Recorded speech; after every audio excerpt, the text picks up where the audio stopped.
So, picture this. Our heroes in the ultimate showdown with the Demon Queen. They're all geared up, charging at each other, and boom, the place is a total mess. What's keeping our MC going? His fallen squad, who sacrificed themselves to end this chaos. He throws a killer punch, but the Queen's got moves, dodging and striking back. Even a tiny bit of her power is enough to wreck the place, like seriously.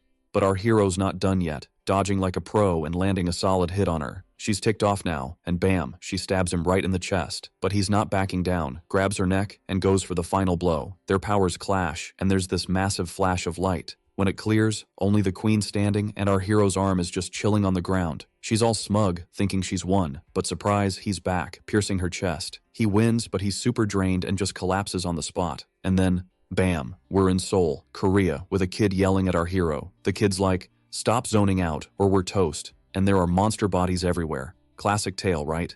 Monsters show up, hunters rise, but our guy? Nah. He's a collector, not even awakened. And to top it off, he works for this boss whose only talent is yelling, calling everyone useless. Next morning, our MC's out for a jog, keeping up his past life habits. No hunter powers, but he's still training with a twig, pretending it's a sword, and he's got skills. But then, snap, the twig breaks on a rock and his buddy shows up, asking what's up. His friend's like, "Dude, stop training in public or you'll end up as a meme." Then he asks if our hero wants to be a hunter. Kinda obvious, right? Hunters have it all, and even he wants to be one, make bank, and protect his peeps. As they head home, he's hoping tomorrow's dungeon isn't too wild, but spoiler, it's gonna be nuts. Everyone's whining cause it's a rank C dungeon, and most are just rank D. But the boss is like, "Zip it, you're getting paid, so no complaints." Our hero's just sighing in the corner, thinking this guy's a money-obsessed fool. But when someone talks smack, the old man's ready to throw hands. Then our MC's friend jumps in, saying he's in, no matter what.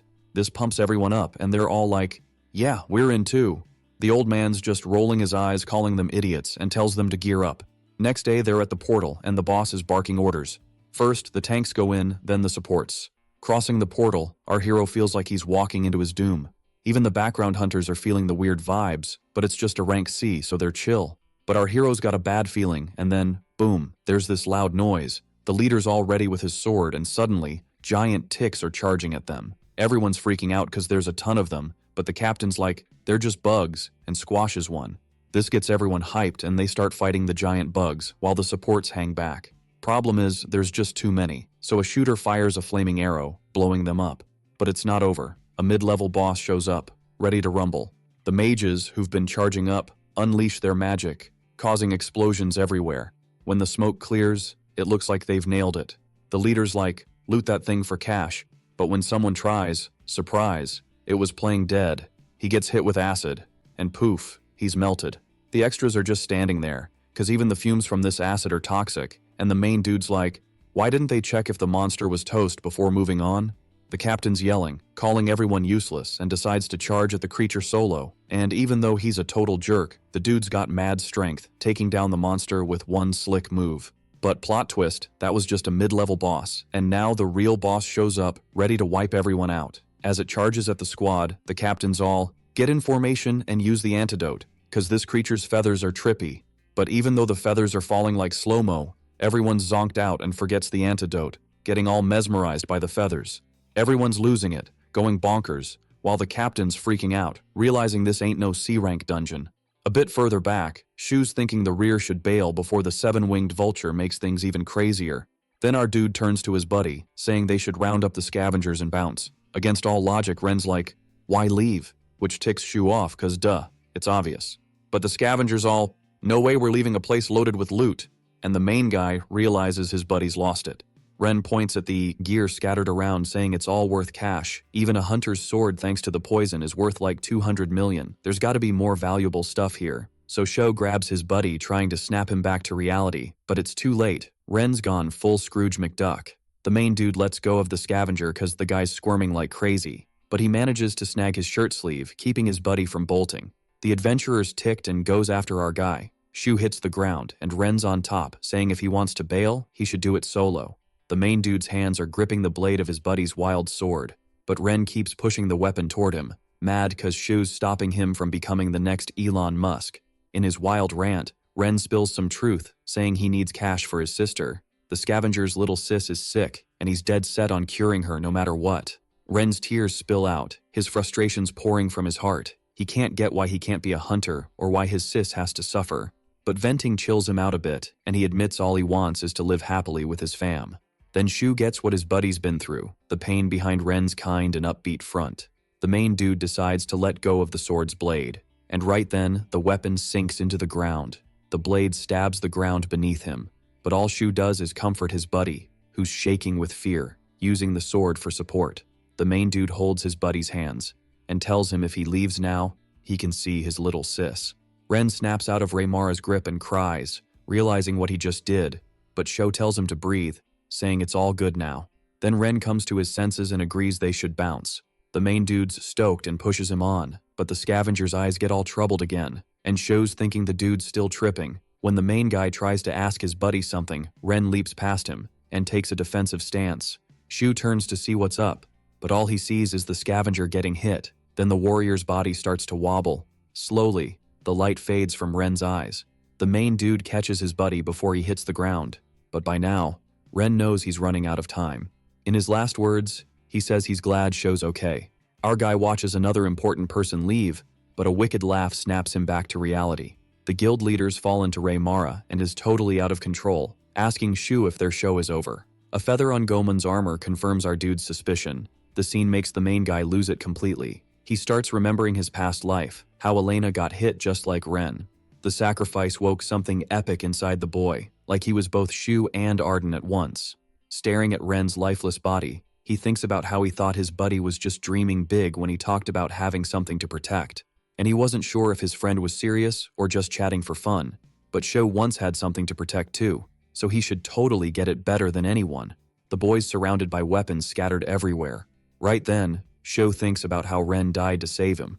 So our scavenger decides he can't let his buddy's death be pointless and grabs 2 swords from the ground. And when he looks at Gomon all serious, the captain finds it kinda adorable. The boy still needs to test a few things, but who cares about that now? Gomon laughs in his face, teasing that using 2 swords is straight out of a video game. Sho just tunes out the captain's words, because right now, all that matters is taking down the C-rank hunter named Gomon.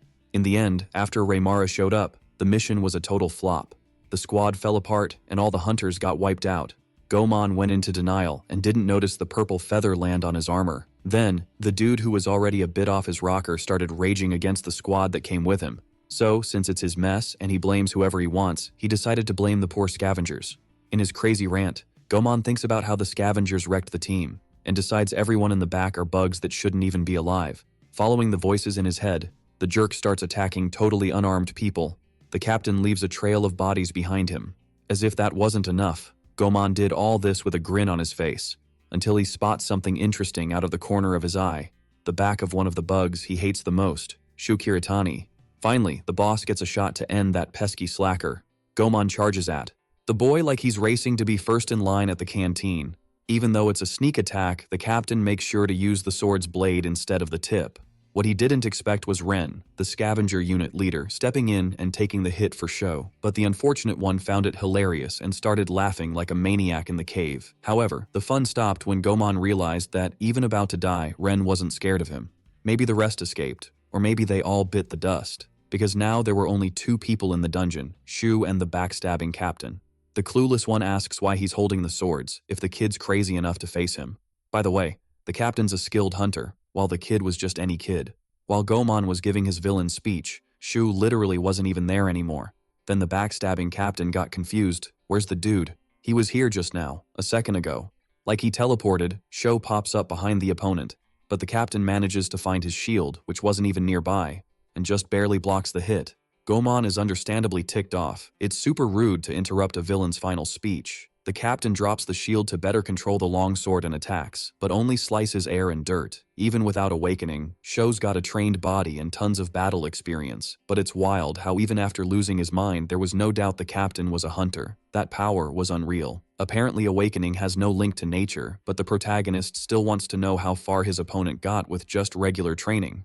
There's still the issue of a massive monster a few meters away. Luckily, Raymar is having a blast watching the human fight, letting Sho focus totally on the battle against the captain. Again, the guy manages to grab the shield in time to block another move from the protagonist. Then both dive into battle. The only sounds in the dungeon are metal clashing. Gomon grazes the boy, leaving a scratch just below one of his eyes. Then the man tries a diagonal strike, but Sho dodges it. The protagonist uses his leg strength to gain momentum, putting a good 4 or 5 meters between him and the opponent. This fight is anything but easy. Even though Sho's brain knows what to do, his body can't keep up. So this young dude gets sidetracked for a sec, thinking he only needs like 1% of his old life's strength, but Gomon snaps him back to reality. The traitor captain's mind is blown, like, how's the scavenger moving like that? And Shu's just cracking up at the whole situation. The captain totally loses it when he realizes the young dude can fight back. So our boy decides to mess with him a bit more, and asks if he needs a teacher to learn how to breathe.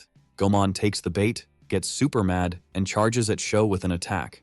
But, again, he just hits the ground. Seriously, how are they not tripping in this cave with all these pits? Soon, energy blasts are flying at the protagonist, and instead of running, Sho charges right through the gaps in the attack, but the energy net grazes him, cutting the sides of the young dude's body. Even hurt and at a disadvantage, Sho keeps dodging those power blasts, until he finally spots an opening to strike back, and this time, Gomon can't raise his shield in time, taking a nice slice to the jugular. This opening is all the protagonist needs. Now Shu's got an easier time going on the offensive. The protagonist breaks the guy's armor at the shoulder and stomach. There are too many attacks for Gomon to block them all, so the captain backs off to put some distance between him and the boy. Gomon's on the edge of losing it. None of this makes any sense. Him, a hunter, getting cornered by a scavenger. Then he lets out a roar so big, his forehead grows 2 centimeters. Realizing he can't beat Sho even with his advantages, Gomon activates like 4 buffs, and charges with his sword tip, energy just pouring out of him. But the protagonist just stands there like a post while the guy charges full force. Now the captain's got all his abilities on, he's too fast for Sho to see, so the boy closes his eyes and feels the mana flow. The protagonist gains momentum with his foot, and charges at the guy with his eyes shut. The path made by the hunter's energy is totally visible. The dirty blade zooms in at high speed, but Sho dodges like he's sleepwalking, firmly gripping the sword in his right hand, and swings the blade towards the energy source, eyes closed, all natural, breaking the captain's sword at the base. Good thing our boy's eyes were shut, cause those metal shards flying at his face, imagine if they hit his eye. Realizing the energy's gone, Sho opens his eyes again. Surprise, surprise, the sword wasn't the only thing cut and flying. Gomon hits the ground in despair. The protagonist tore the Balenciaga pants he just bought. Then the protagonist stops in front of the fallen dude, and the captain, on the ground, disarmed, with just one leg, has the nerve to yell at the young man, asking if he thinks there'll be no consequences. Calm and chill, Shu asks if the captain's gonna claim he conveniently got his sanity back just before dying. Just a few meters from Ren's body, the boy tells Gomon that, bewitched or not, he deserves to die. Then, instead of making sense, the captain starts bragging about being a hunter and blah blah blah. Our boy just drops the Omewa Mushindiru on him, and that's when the captain really loses his head, which goes flying like a soccer ball, but somehow lands right at the protagonist's feet. Shu just sighs at the whole mess. It was the biggest headache. It had been ages since the young dude saw so many lifeless people in one spot, cause he spent hundreds of years alone in his past life. But now it was time for the boy to shine. Literally, a blue aura like the sky glows from his whole body. At first, he doesn't get the blue aura thing, seems like magic. Sho wonders if it's cause he remembered his past life, but then he gets it. Our boy finally awakened. Only things start to get a bit wild. The famous system window pops up for the protagonist, casually letting the young dude know he leveled up. With a bunch of pop-ups showing up, Sho starts wondering if he really awakened or just went nuts. And what the heck is this status window? He's got 25 points now, and a skill called Executioner. A little note at the bottom explains the skill lets him absorb the karma of the heretics he defeats. He's just standing there, totally clueless, cause today's powers are way too high-tech for him. Then Shu remembers how Ren freaked out after getting smacked by Reymara's feather, and finds it kind of funny that he, who didn't even want powers, got them, while the one who really wanted them got nada. But hey, there's still a little hiccup in the dungeon. Reymara got bored since the fight ended and started squawking again, and flies around shedding feathers. Seriously, how does this 7 Beyond vulture still have feathers left? Shu gets ticked off cause the gothic cockatiel is way too loud, so he decides to try something and asks the big guy upstairs for a point in magic. The dude's magic, which was a big fat 0 before, went up by 1 point, complete with a notification, ding. It might have been just one measly point, but in magic terms, the jump from 0 to 1 is like going from earth to sky. Then Sho tells the rock chicken that now, he's not the same, and calls Reymara for a one-on-one. Now it's time to figure out how mana works in this wild world. Spend 1 point in mana, still got 23 left. When Sho feels the evolution kick in, he thinks about how people who awaken get all hyped with their tiny power. They start thinking they're all that and end up dying like a bot. While he's thinking, the creature comes charging. The main dude starts tapping into the mana in his body with some serious finesse, and it's like a shampoo ad. Then he drops one of the swords and cranks up the mana flow. Then he sidesteps and channels all the energy he's built up into his right hand. All this to chuck the sword at the creature, but it works because the sword flies like a missile, piercing through the side of the infamous Raymara's head. The creature is totally stunned, almost having a heart attack, and the sword made a crater in the wall. If anyone wants it back, they'll need to call King Arthur. The gothic cockatiel, which was already noisy, now sounds like a samba school, but Sho knows how to make the creature zip it. Then the main dude focuses his energy on his legs and jumps, but jumps so high he overshoots the creature, and with a sword he pulled from who knows where, he tells the creature that life can end in a blink. Sho starts prepping the chicken by slicing its wing. The toothed bird screams again and freaks out. Our young dude takes a step on the wall and grabs onto a rock to watch from the front row as the 7 Beyond vulture nosedives. The main guy figures he'll only need to gather mana one more time. He powers up the hand holding the rock. Apparently the creature floats with mind power, and the wings are just for show, cause it lost one and keeps flying. Then, Sho charges his power to the max all over his body, and jumps like a rocket, leaving a hole in the wall where he was. In a flash, the young dude reaches the boss. Shu dives with the sword and slices Raymara in half, top to bottom. Then he lands on the ground super cool, and the rock chicken crashes down, making a rad scene in the background. Then, the main dude finally stops to catch his breath. He looks left and sees only knocked out people, and to the right, a totally wrecked bird. Then, he drops like a sack of potatoes. Then, Sho starts dreaming about his past life. The Demon Queen sent a monster army to chow down on the planet he lived on, Aslan. The 8 races in Aslan picked a rep, so they could team up against the invaders. Even though the enemies were crazy strong, the folks kept fighting day after day, until finally, they won the war. But in the middle of the peace party, the queen hits Sho up telepathically, who was still Arden. The dude turns, shocked, to face the creature he thought was toast. Then, he grabs Elena by the shoulders, to tell her to scram. But the fairy rep was just another mirror of the queen, who spills to Arden that all the stars of paradise have scattered and there's nowhere left to run. The queen bounces, warning the warrior that everything coming is his fault, and the scars of his sins will haunt him even in the next life. Shu wakes up with a big jolt, and he spends a few seconds panting, lying in the hospital bed. Then, he sits up in bed to make sure he was dreaming. He realizes he's not alone when someone comments that the young dude has finally woken up. Sitting on a small sofa, there's a bull-headed guy calmly sipping his coffee. The dude drops the coffee on the saucer and tells Kiritani he's been out cold for 3 days. Then our guy's all, "Hey, you haven't even told me your name yet." But the bowl-cut dude's like, "Chill, don't freak out," and hands over his business card. Before grabbing it, Sho's all, "What happened to everyone else on the mission?" The dude places the card on Sho's bed and says it's cool he's worried about the team, even though he's just a scavenger. Then he drops the bomb. The whole team got wiped out, and by the time the medics showed up, it was too late. Sho's the lone survivor. Shu's like, "What about Igawa Ren?" And bowl-cut dude's like, "Funerals happened while you were snoozing." Then switches to why he's there. The dude says the Raymar Labyrinth's difficulty level shot up and wants Shu's take on it. Cause, a team just bumped to rank D was bound to struggle. But Captain Gomon had some bad juju. Shu's like, "No clue, what's up with the captain?" And the dude's like, "Oh, you didn't know? Gomon kept it hush-hush." Then he spills that Captain Gomon dragged a bunch of noobs on the mission cause he was drowning in debt at the Little Tiger, and Shu's fuming. Given the scoop, bowl-cut dude figures the mission's difficulty change makes sense. Then he's like, "We're looking into it. Hit me up if you remember anything." Shu's just woken up, but he's already over it. Finding out he lost a buddy for some dumb reason, and then waking up, what a wild ride. He grabs the remote, probably to zone out, and flips on the TV to a news channel with a segment called "I Want to Be a Hunter." Today's guest is Japan's top hunter, rank SS, vice prez of the Curse Guild, and she's called the Judgment of the God Odin. Then the reporter's like, "Welcome Sora Aoki, a young woman with long black hair and a serious vibe."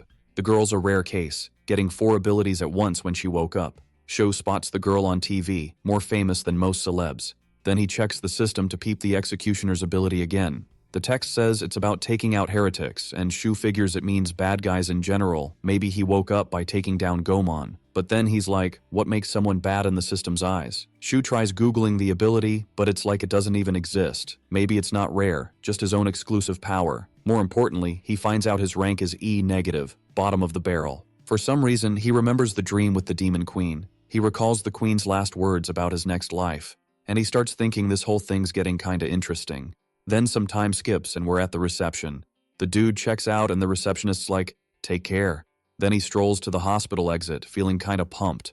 Not long ago, everything felt pointless, and hunters seem clueless about using their powers or handling mana right. But he, even though he's weak, can max out his potential. Shu saw no point in his second life. The dude stops in front of a specific portal and heads in solo, but now totally set on wrecking that dungeon. 'Cause, unlike before, now he can stop the tragedy from happening again on another world. And this time, it's gotta work. The first step's already locked in. Then Shu dives into a horde of totally bonkers monsters to train and hit his goal of reaching the top. We zoom back to the swanky hospital with a terrace and a little balcony. People are strolling through the rehab wing.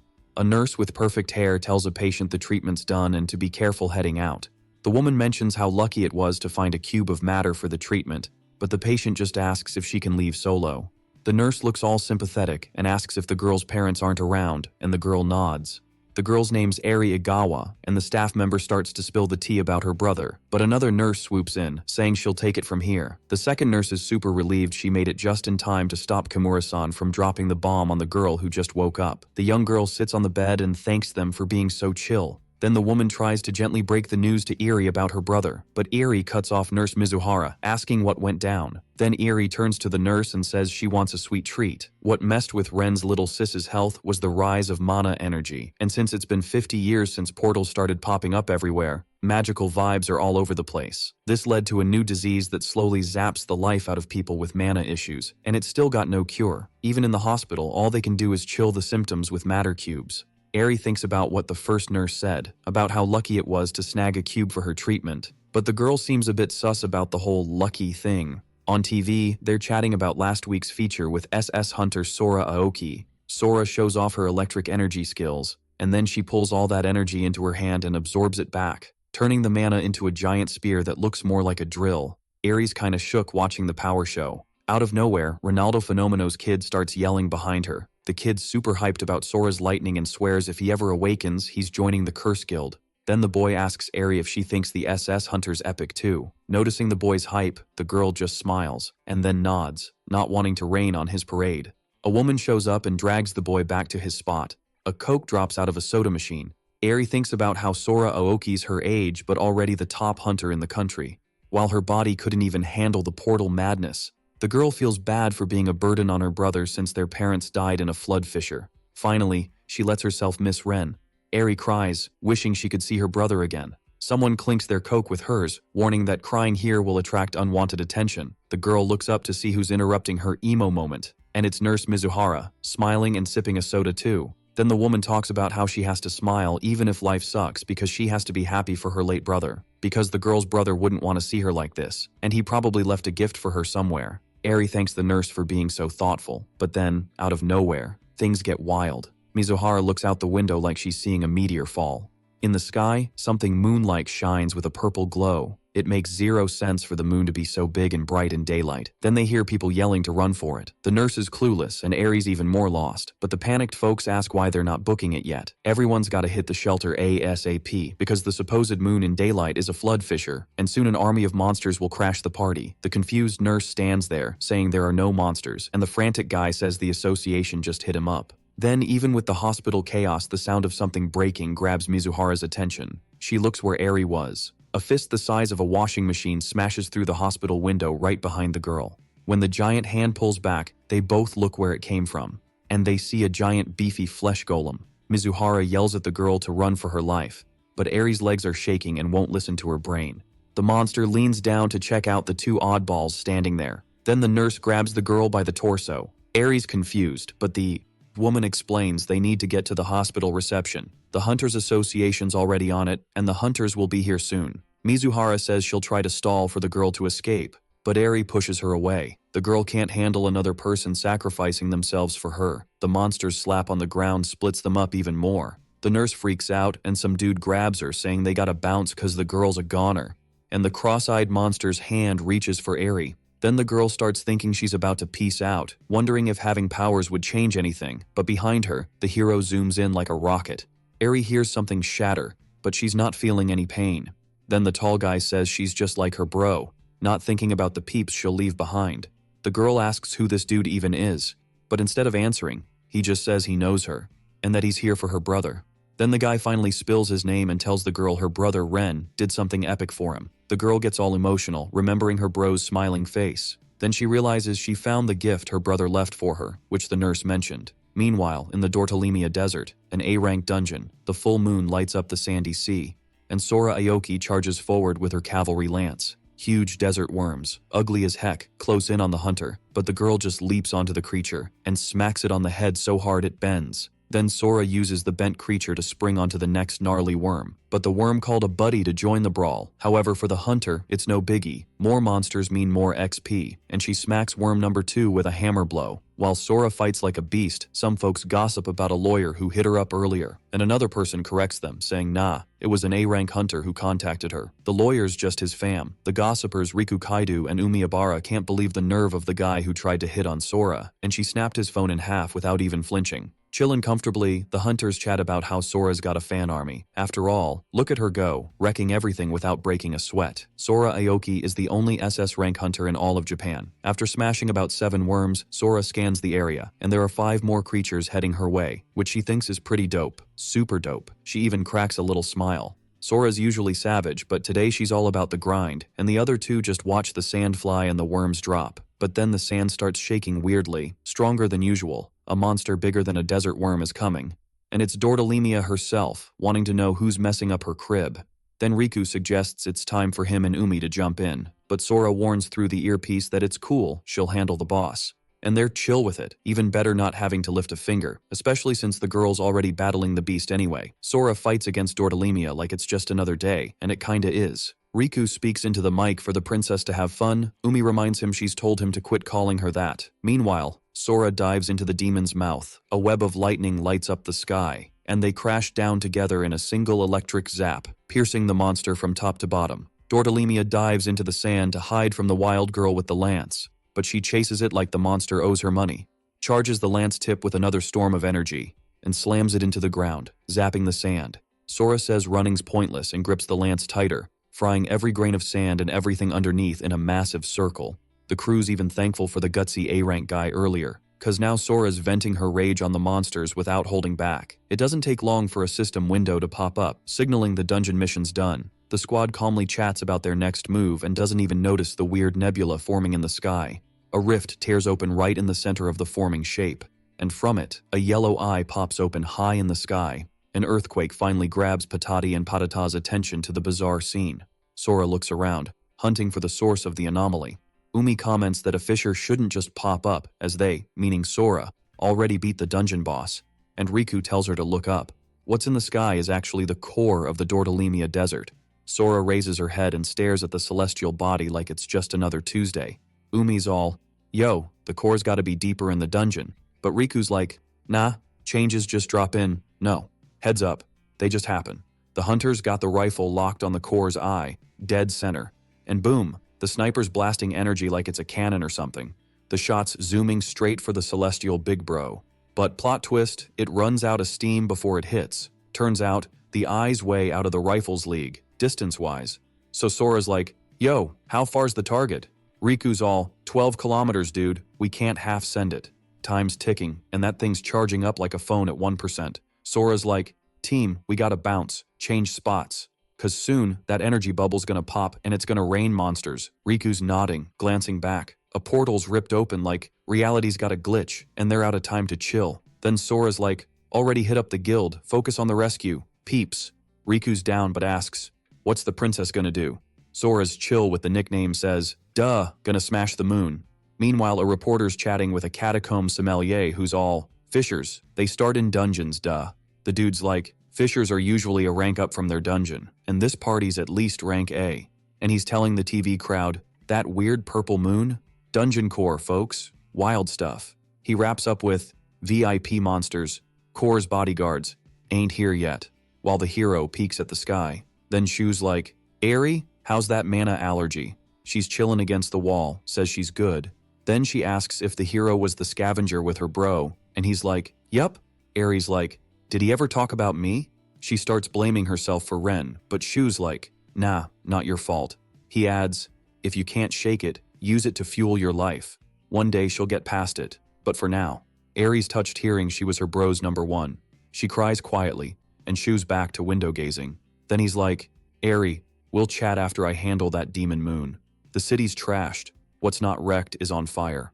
Monsters are having a blast, scaling buildings, chasing folks. One even rocks an earring. The hero's cruising the streets with his basic sword, taking out monsters left and right. He's been at it for days, learning one thing. No point in leveling up anything but mana. Shu's strategizing while wrecking creatures, boosting strength and agility's cool for quick wins. But the max strength he could hit? Way less.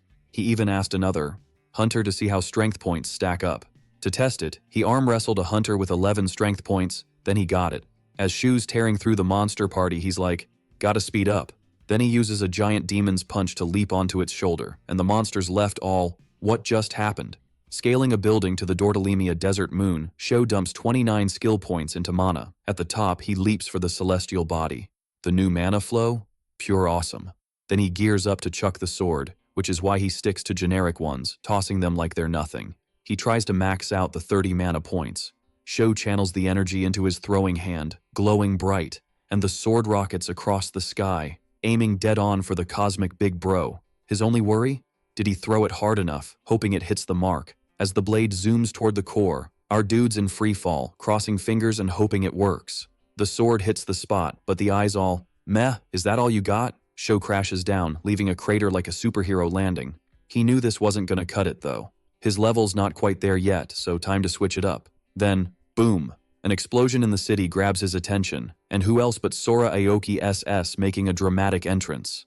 The hunter fires up 3 epic abilities, mixes them up, whipping up a cyclone with a lightning storm, then hurls the hurricane right at the dungeon's core. The hit's spot on, causing some serious damage to the celestial body. Sora's internally doing a happy dance, but stays on high alert. But nope, not enough. The attack just made the crater bigger. Turns out, the eye's a core within a core. Coreception? Anyone? The seasoned hunter figures out the moon's not a core, but the guardian itself. And it's ticked off, firing back with a burst of dark energy with a red glow. Sora raises her mount lance just in time, blocks the core's energy with her own, like a boss. But the UFO's attack is mega strong, and she starts to buckle.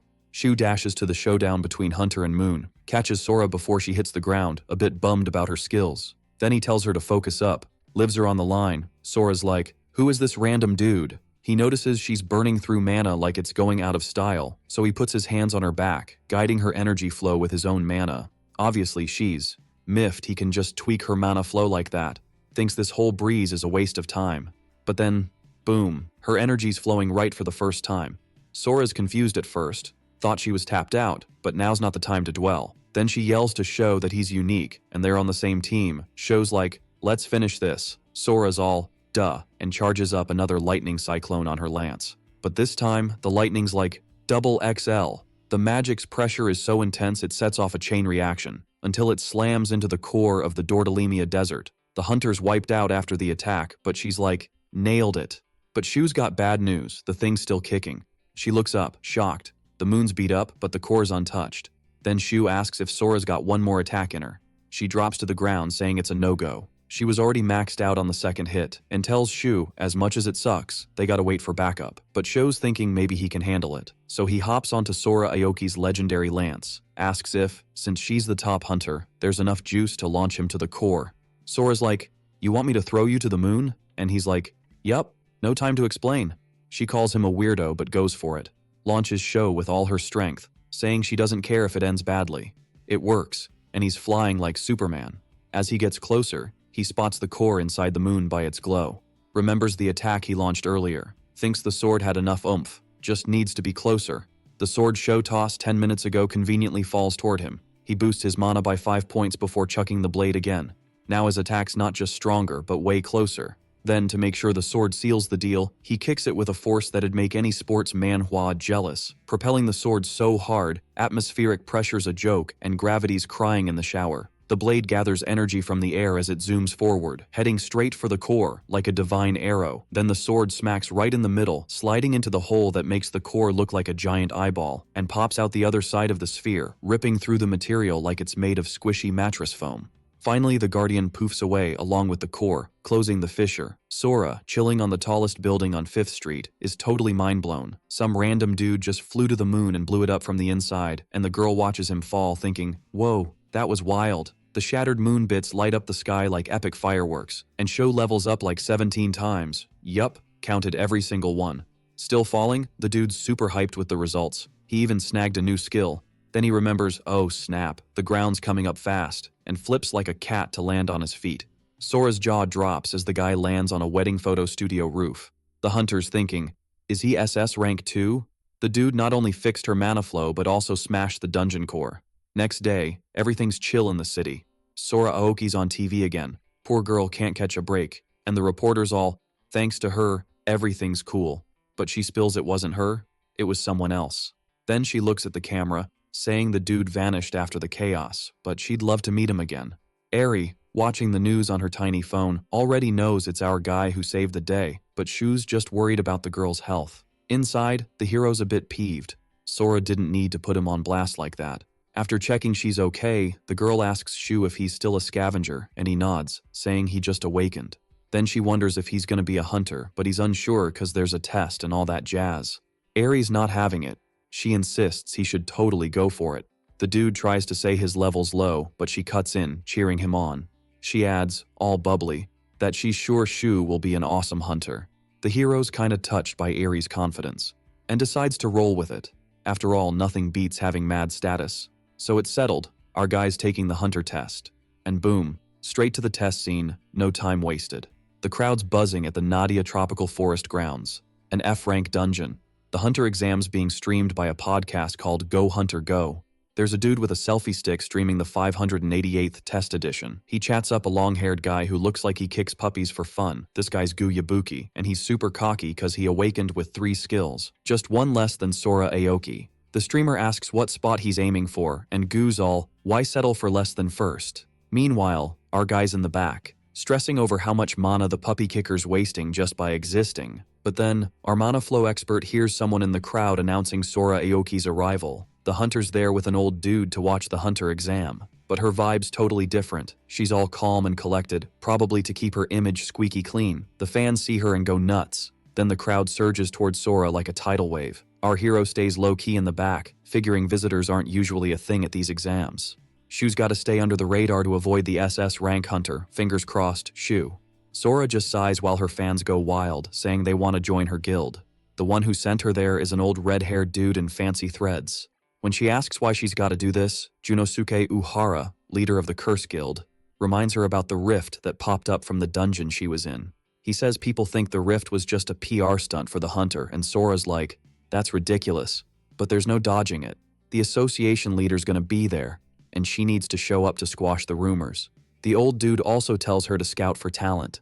A voice booms over the speakers that the exam's kicked off. The fans are hyped and start sprinting. Several drones zip over the crowd, capturing every epic moment like they're on a mission. The media's all over this exam. It's like the World Cup, but with more drama and less soccer. Journalists are scribbling away while the crowd's kicking up a storm through the rainforest. The goal? Survive 24 hours. Yep, some might not make it, but that's the game. Our hero's chilling on a branch, watching the chaos unfold below. Shu gets why it's a big deal, but honestly, he's kinda bored. Suddenly, a weird mana vibe sneaks up on him from behind.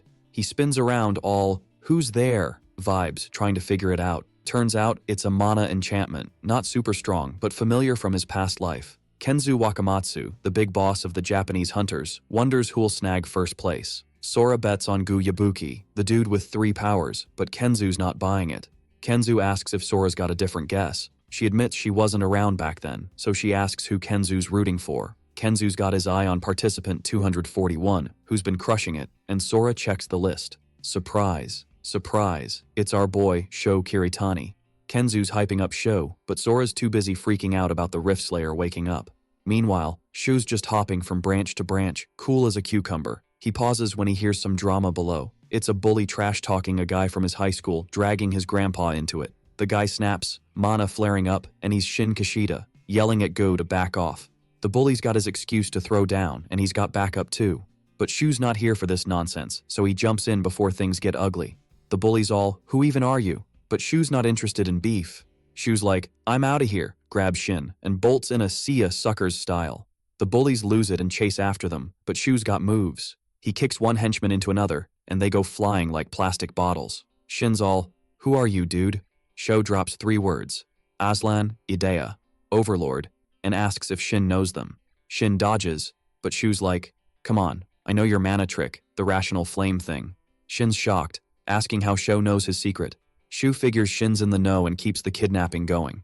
They hide behind a rock and Shin spills that his grandpa taught him the mana trick. Shin's like, "Is that a problem?" And Shu's like, "Big time. It's a clue linking his past life to this world." And Shu's intrigued. Shu's like, "You'll be a great pawn, or helper," and Shin's not having it. They introduce themselves. Shu's a year older. Shu confirms Shin's grandpa taught him, and Shin's like, "Yep." Shu's puzzled, knowing the technique's creator. Then Shu, channeling his inner detective, asks if Shin's grandpa's got a unique name like Ruben or Robert. But Shin's like, "Nah, he's all Japanese." So, the main dude switches gears and asks what's up with him and the crew, and Shin spills that he's been beefing with Go since middle school. He's all bummed out, saying he's weaker and has fewer skills, so no one takes him seriously. Then the main dude gives him a once-over and asks if having loads of skills is really that big of a deal, and Shin's like, "Yeah, more skills mean a higher rank." Out of nowhere, bam, a sword move happens, too quick to catch. Sho slices the rock they're chilling on in half in a blink, and the kid next to him is totally shook. He explains he used just 1 mana point, no skills, and Shin's mind is blown. The kid starts thinking maybe skills aren't the whole deal. Then Shin asks the main dude to show him the ropes because he's done dealing with jerks like Gu Yabuki. Shu's down to help, but with one condition, then tells the kid to take a seat.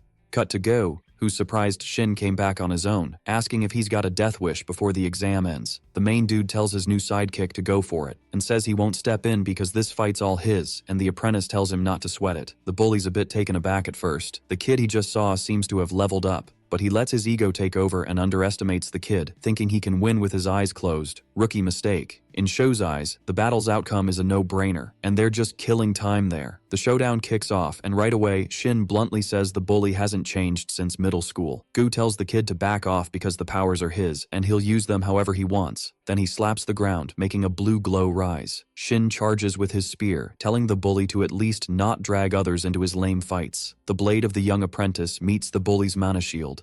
Gu laughs, asking if the kid thought he'd just stand there and take it. Then he reveals that hitting his mana wall with physical attacks triggers a mana explosion. Shin grips the spear tight, but the heat's intense, like his hands are gonna melt. Then he remembers the day before when the main dude beat him up and said he tends to keep his distance, something he shouldn't do against Gao. If Shin wants to master the rational ability, he's gotta up his close combat game. Using mana isn't enough. He needs to learn to coat the spear with energy, then focus it all at the spear's tip. With the new lesson, Shin's skill levels up, and he bets everything on a strike, charging into the heat of the explosions. The bully's mana wall starts to crack, until it shatters under the spear's pressure, and it breaks into hundreds of tiny pieces. Go's stunned. It doesn't add up. Then Shin gets closer, and whacks the playboy in the gut with the spear handle. He flies back and rolls, but lands on his feet. Gu tries to pull it together, but his head's all messed up, and Shin's not missing the chance to take down the clueless dude, so he taps him on the back of the neck. Then the poor guy face plants, totally defeated. Even Shin can't believe he pulled it off. He took down Yabuki before the fool could use his other 2 skills. Then the kid turns to the main dude, all happy, saying he nailed it thanks to his help, and Sho's chilling on a log with Go's 2 sidekicks knocked out at his feet. Then Shin, already calling the main dude Big Bro, asks what to do with the guy's matter cubes, and the answer's obvious: split them 50-50. So our guy leaves the fight with a full bag, and the apprentice, who probably only got like 20%, grumbles about the unfairness. Then Shu reminds the kid he said he'd take half of everything as payment for the lessons, and if you think about the teachings, it's totally worth it. Then the main dude says the exam's almost over, and maybe they should hunt some monsters to kill time. Shin says that's out of his league, and he's all, only one dude could pull off a hunt in the last 12 minutes, and that's Sho himself. Our guy's like, no sweat, grabs the kid's number and says if he calls, he better sprint over, and oh, keep it on the down low. The apprentice nods, and they part ways. But before Sho can bounce through the portal, Shin gives a heartfelt thanks, and Shu just waves it off, snagging first place in Hunter Exam number 588. On the flip side of the portal, our hero's already plotting to find more peeps like Shin to start his own guild, but he's gotta level up to rank C first. Rules are rules. A sketchy girl, thinking she's all incognito with her glasses and mask, rolls up. She stops in front of our guy, They lock eyes, and it's a silent showdown. Shu, already knowing who she is, turns and says he's not the dude she's after. She's like, chill, I haven't even said anything yet. Then he's all, so, Sora, what's up? She's got personal reasons to chat, but he bailed at the exam's end. Then she cranks up the suspicious vibes and invites him for a real talk. Kinda rolling with it, Shu compliments her jacket. Next thing, they're at the Hunter's Mall. Apparently, as a time fee, she's gifting him stuff, including a dope brown overcoat, a small bag, a belt, some shin guards, and like 50 stamina potions. Our dude's high maintenance, huh? Sora's unfazed and goes on a shopping spree. As expected, everything's top tier. Then Shu's like, you think gifts will change my mind? She's all, nah, don't sweat it. She's got more XP in dungeons, and knows Destiny's got the prepareds back. Plus, this cash splash is a thank you for the rift help, so Shu's like, cool, let's splurge. A sign catches his eye, and he asks if there are material shops too. Sora's like, duh, but specialists gotta handle the materials. Shu leaves this adventure with 2 stuffed bags, enough to whip up something like a spiritual pill. The hunter's wallet's trembling from the bill. No one said to give wings to a snake. Loaded with bags, they hit the elevator. Shu's like, you've been quiet, but she's all, nah, just my wallet's still crying. After all that, she cuts to the chase and asks Shu Kiritani to join her guild, the Curse, promising he'd get the same VIP treatment. Our hero's like, nah, hard pass. Sora's like, ouch, harsh, at least spill why. He's like, no real reason, just not into being under someone, so the SS hunter switches gears. Out of nowhere, she's like, hold my hand, wanna feel that again? Whoa. Meanwhile, they've hit the first floor. Shu's like, why someone at the top pushing for more? Sora's like, gotta climb higher, more people expect, more results needed. That's why she's gotta get way stronger. Our guy gets it and agrees, especially since he's curious how far Japan's #1 can go. Sora Aoki takes him to her private gym, probably the biggest, chillest spot around, and asks if it's cool. Instead of answering, Sho spots the spear and asks why the switch. She's like, the old one got trashed fighting the moon. The hunter's like, I'll try to hold back my mana, but Shu's like, nah, go all out. She expected that. Then Sora's like, get ready, and charges her new spear with lightning. She doesn't waste a second and charges straight at him, pulls off a clean spear attack, but Sho blocks it like a boss. Then the protagonist uses the sword to shove the adversary back. Sora slides a bit, but keeps her battle stance on point, and the dude's holding the sword like it's his best friend. He notices Sora's not really nailing the whole mana thing, turning the fight into a straight-up muscle match. The protagonist thinks the strategy's kinda cool, like a new level in a game. The opponents lock eyes for a sec. Sora leaps and cracks the ground with her high heel. Talk about a power move. She goes for the protagonist again, but this time he dodges like a ninja. Then the hunter twirls the spear, whipping up a lightning hurricane. Shu barely dodges the zappy end of the weapon. The dude steps back just enough to dodge the electric vibes, and spots a gap in the girl's moves. Then he zooms in with the sword's tip, and nails Sora between the ribs, but still above the armor. But wait, something catches the protagonist's eye. The hunter's using mana as a shield. It's so thick the sword can't even poke through. Sora steps back, totally shook, like how's this guy rank F? Shu's like, yeah, on paper, I'm rank F. But the young dude realizes this fight's gonna drag on, so he chucks the sword to the ground. The girl's all confused, asking if he's giving up, but Shu's like, nah, just don't want to hurt you, no hard feelings, okay? Then the protagonist cranks his mana from 35 to 70, telling the girl it's a nod to her strength. Now, with no sword, Sho charges at Sora. Then the girl spins the spear, whipping up a lightning storm to keep Sho at bay. The dude takes tiny steps, dodging, plotting a way in. Then he just decides to grab a spark, going full lightning thief mode. Sora's jaw drops like, how's he catching her lightning with his hand? Sho grabs the lightning and rides the current, leaving Sora wondering what in the world is happening. Then the dude finally gets close, sneaking up behind her, and pulls out a move someone taught him in a past life. Shu can't believe he's using this skill now, but here he is, smacking his palm on Sora's back. With one hit, the invasive palm, he busts through the hunter's mana shield. Then the girl has a flashback, remembering when she awakened, the pressure of everyone's expectations from day one. She was perfect, mature, graceful, a hero in the Fissure battle, promoted to rank S without a second thought about her age. But Sora took it all on without a peep. After the promotion, she was already hunting for her next goal. Then her employee got worried, suggesting she take a break. It had been 3 days of non-stop missions. She, with panda eyes and falling apart, agrees maybe a chill day at home is a good idea. Then a little ruckus catches the hunter's eye.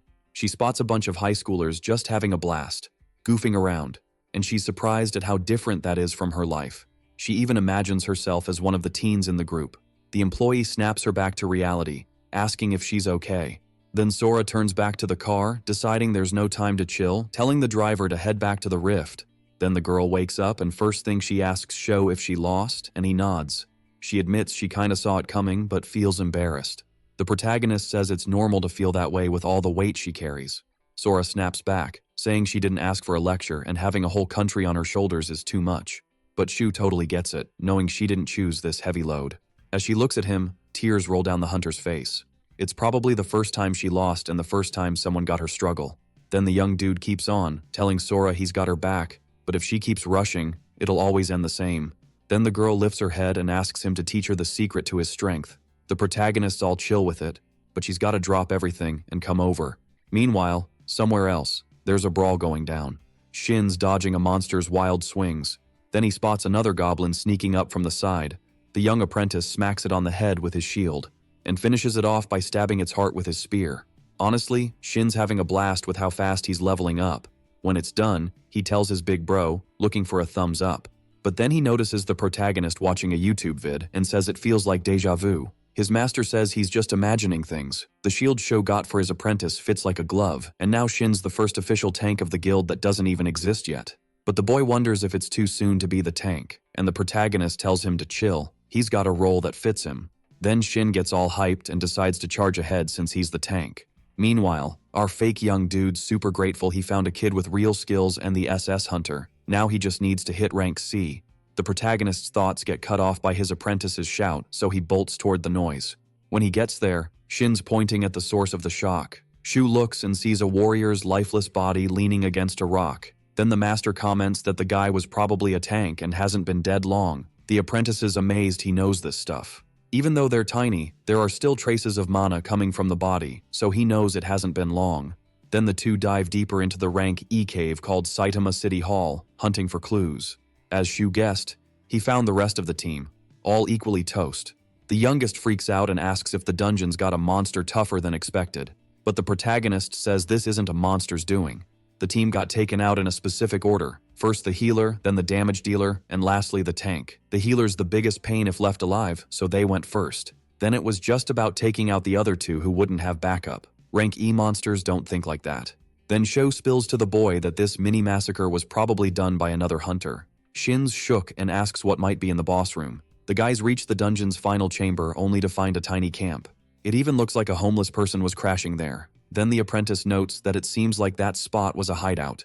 Shu adds that they must be pretty messed up to commit murders and live in dungeons. Strong traces of mana are still hanging around. The protagonist figures the culprits must have bailed because they found their hideout. Poor Shin says it's super unlucky to find this kind of thing in the dungeon he was using to train, but Sho disagrees. Actually, our young dude thinks they were super lucky. The apprentice doesn't know, but it was high time for the protagonist to find a good target to test his executioner skills. It was getting dark when the firefighters pulled the hunters' bodies out of the dungeon, and that Kantamura, a public servant our guy met after the Raymara Labyrinth incident, shows up to say hey to Sho. He even notes that the protagonist's now awakened. The fake young dude asks if the guy can tell just by looking at him. Kan says he can, since that's kinda his gig. Then the body recovery team member says he's got another thing to do and asks Shu, as a witness, to chat with the person in charge of the case. Kan then turns to a woman he calls Major and asks her to handle the rest. The woman agrees and thanks him for his skills. The woman and the guy with her walk up to the young men to confirm their names and what they saw. But before anyone can answer, she introduces herself as Kaoru Tachibana, Major of the Hunter Control Unit. Then Kaoru asks if the team was just the two of them. Sho confirms, and the woman immediately asks if they saw anything else weird in the dungeon. The protagonist says he doesn't know because he's never been through this. The Major says it's really not the kind of thing that usually happens in an E-rank dungeon. Kaoru hands her business card to Sho, as she'll keep digging into the case. The young man just thanks her. Our mana flow expert quickly spots the logo on the card. He'd seen the mark once when he was still a scavenger. The incident must be pretty serious if they had to bring in even the military. The pair of government officials start to bounce. Kaoru tells Shao to hit him up if he remembers anything. Then our main dude checks out the lady walking away, sizing up her mana flow. Dang, it's tight. Barely any leaks. Guess the top hunters are all about that stealth life. Shu decides to hustle and find the guy before the government snags him, so he tells the apprentice to chill and heads out. And boom, we're in the lit-up city of Omiya. Our hero scopes the scene. He's been tailing the baddies' trail. Then he spots some sketchy dark aura vibes and starts tracking them. He ends up at this mega hotel, like 30 stories high, thinking it's kinda lame for the criminal to hide in plain sight. Shu hops in the elevator, cause who's got time for all those stairs, and he easily finds the room of the cave incident culprit. Mana's just oozing out of the door cracks. The young dude strolls up like he's not about to wreck someone's day, and stops right in front of the mana-leaking door. Then he checks around to make sure no one's peeping, and uses his sword to bust the door open. The lock gives way like it's made of butter, letting him in. Then Shu hears glass shattering and bolts inside. The criminal yeeted himself through the window and dipped. Then our guy peeks out and spots a figure hopping across buildings. Of course, he's not letting that slide and goes after him. Shu jumps out, smashing the rest of the window, and chases the runaway at top speed. In no time, he's right on the dude's tail, leaping over rooftops. The criminal lands all clumsy on a terrace, realizing escape's a no-go, cause Shu's already there. Then the criminal yells, asking if Shu's a cop or a soldier, but our hero just says, if the dude gives up, it'll save him a headache. But the runaway's not about that surrender life and whips out a dagger. Right after, the criminal lunges at Shu from the side, and our hero just stands there, watching all this extra movement, probably judging his mana flow too. Meanwhile, the criminal thinks he's slick and too fast to catch. He brags about taking Shu out in one hit, but he whiffs it. The family inside must think there's a catfight on their roof. Our hero sidesteps, dodging the criminal, and sweeps him, making the guy eat dirt. Then he pins the dude down, taking the chance to grill him, starting with why he was living in a dungeon. He also asks for his name, age, ID, social security number, mom's name, and who he works for. The guy asks if Shu knows the fools he took out, and he asks what's wrong with squashing some bugs. Then he tells Shu to quit acting like a blackmailer, since the law's gonna decide his fate. Our hero's patience snaps, and he asks if the guy really thinks the threats were fake and he can just go back to his shady business. That's when the guy realizes it's serious and freaks out. The last thing he hears is Shu's warning, no one's taking him to court. Then Shu twists the guy's neck like a bottle cap. The criminal drops, and the system pings that Shu leveled up. Our dude's surprised to level up by squashing a bug like that. The system pops up again, showing a new skill, unrestrained enhancement. Now Shu's sure his executioner ability's perfect for hunting baddies. Then he wonders if heretics are just criminals or people using hunter skills for evil. Either way, it's a sick way to level up. The system's got his back. Shu's chilling, messing with his system window when the criminal's phone rings. Our hero picks up, and there's a guy, cussing out someone named Maki, the criminal. Then the guy complains that the fool doesn't even answer the phone. The guy on the line keeps saying Day X is coming and tells the little criminal not to get caught, but the silence hints it's not Maki on the phone. Then the guy asks who's holding the phone. Our hero just comments they must be a new group to rely on a bug like that. The criminal's all mad and asks if he heard right. Shu's all, what kind of plan needs a criminal like you? Seems Shu hit the bullseye cause the criminal's getting even more ticked off and warns Shu to zip it if he wants to keep breathing.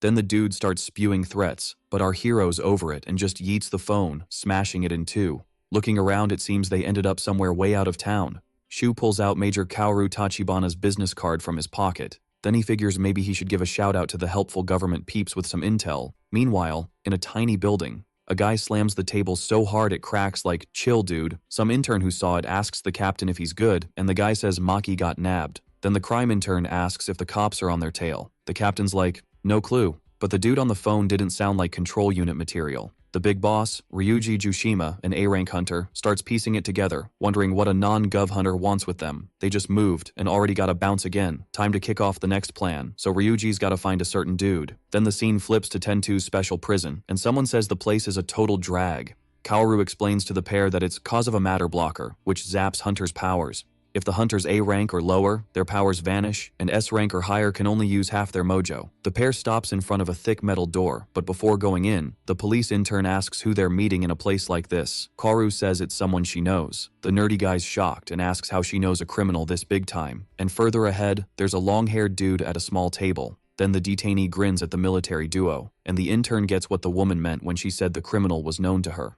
The handcuffed guy greets Kaoru and notices she got promoted. His name's Yusaku Hijitaka, a former hunter and ex-control unit instructor.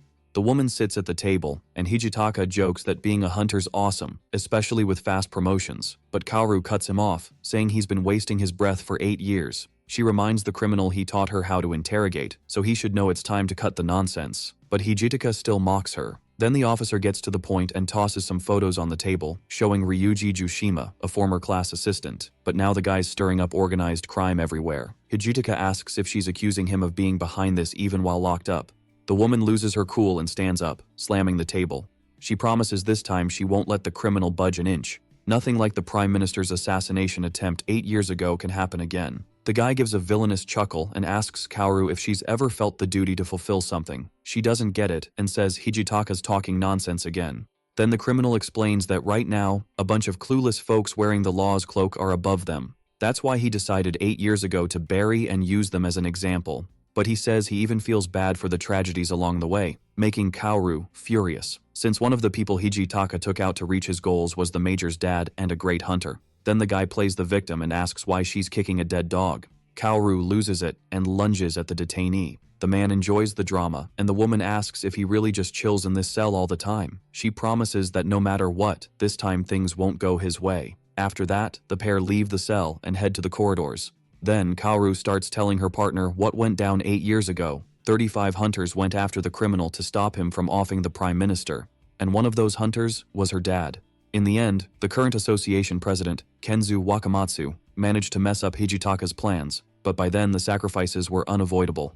Despite everything, Kaoru's all chill and says, "That's old news, let's get back to work." She grabs her phone and sees Shu's already handled some minor stuff for their case. Then she tells the unnamed dude working with her that the nutjob who busted out of the dungeon yesterday reached out. Speaking of our dude, he's in a D-rank dungeon called the Mud Mine, probably exploring with the newbie. Looks like they were chatting about rewards and Shin asks if Shu's now trading materials instead of cash. The main guy's like, "Nah, just adding materials to my loot," and the younger one's confused like, "Why not just sell and cash in?" Shu explains not everything's store-bought and tells the kid to chill, then boom, a crystal-covered armadillo monster pops up. Despite the jump scare, Shin quickly yeets his spear at the creature, which screams like it wasn't the one that started the beef. Another one of those creatures sneaks up behind the newbie, who freaks out. But Big Bro's there to save the day. One swift move and bam, creature's toast. The creature hits the ground, already split in two. Surrounded by monsters, Shin's like, "Why do you need these materials anyway?" And our guy's like, "I'll spill later." Then they start farming the armadillos. Shin takes them down one by one, but Shu's out here slaying 3 at a time. And finally, they clear the area. But then the cave starts shaking. Cue the dungeon boss entrance, which is just another crystal armadillo, except this one hit the gym hard. The main guy's like, "Perfect timing," and Shin's all, "How's this good timing? No time's good for a boss fight."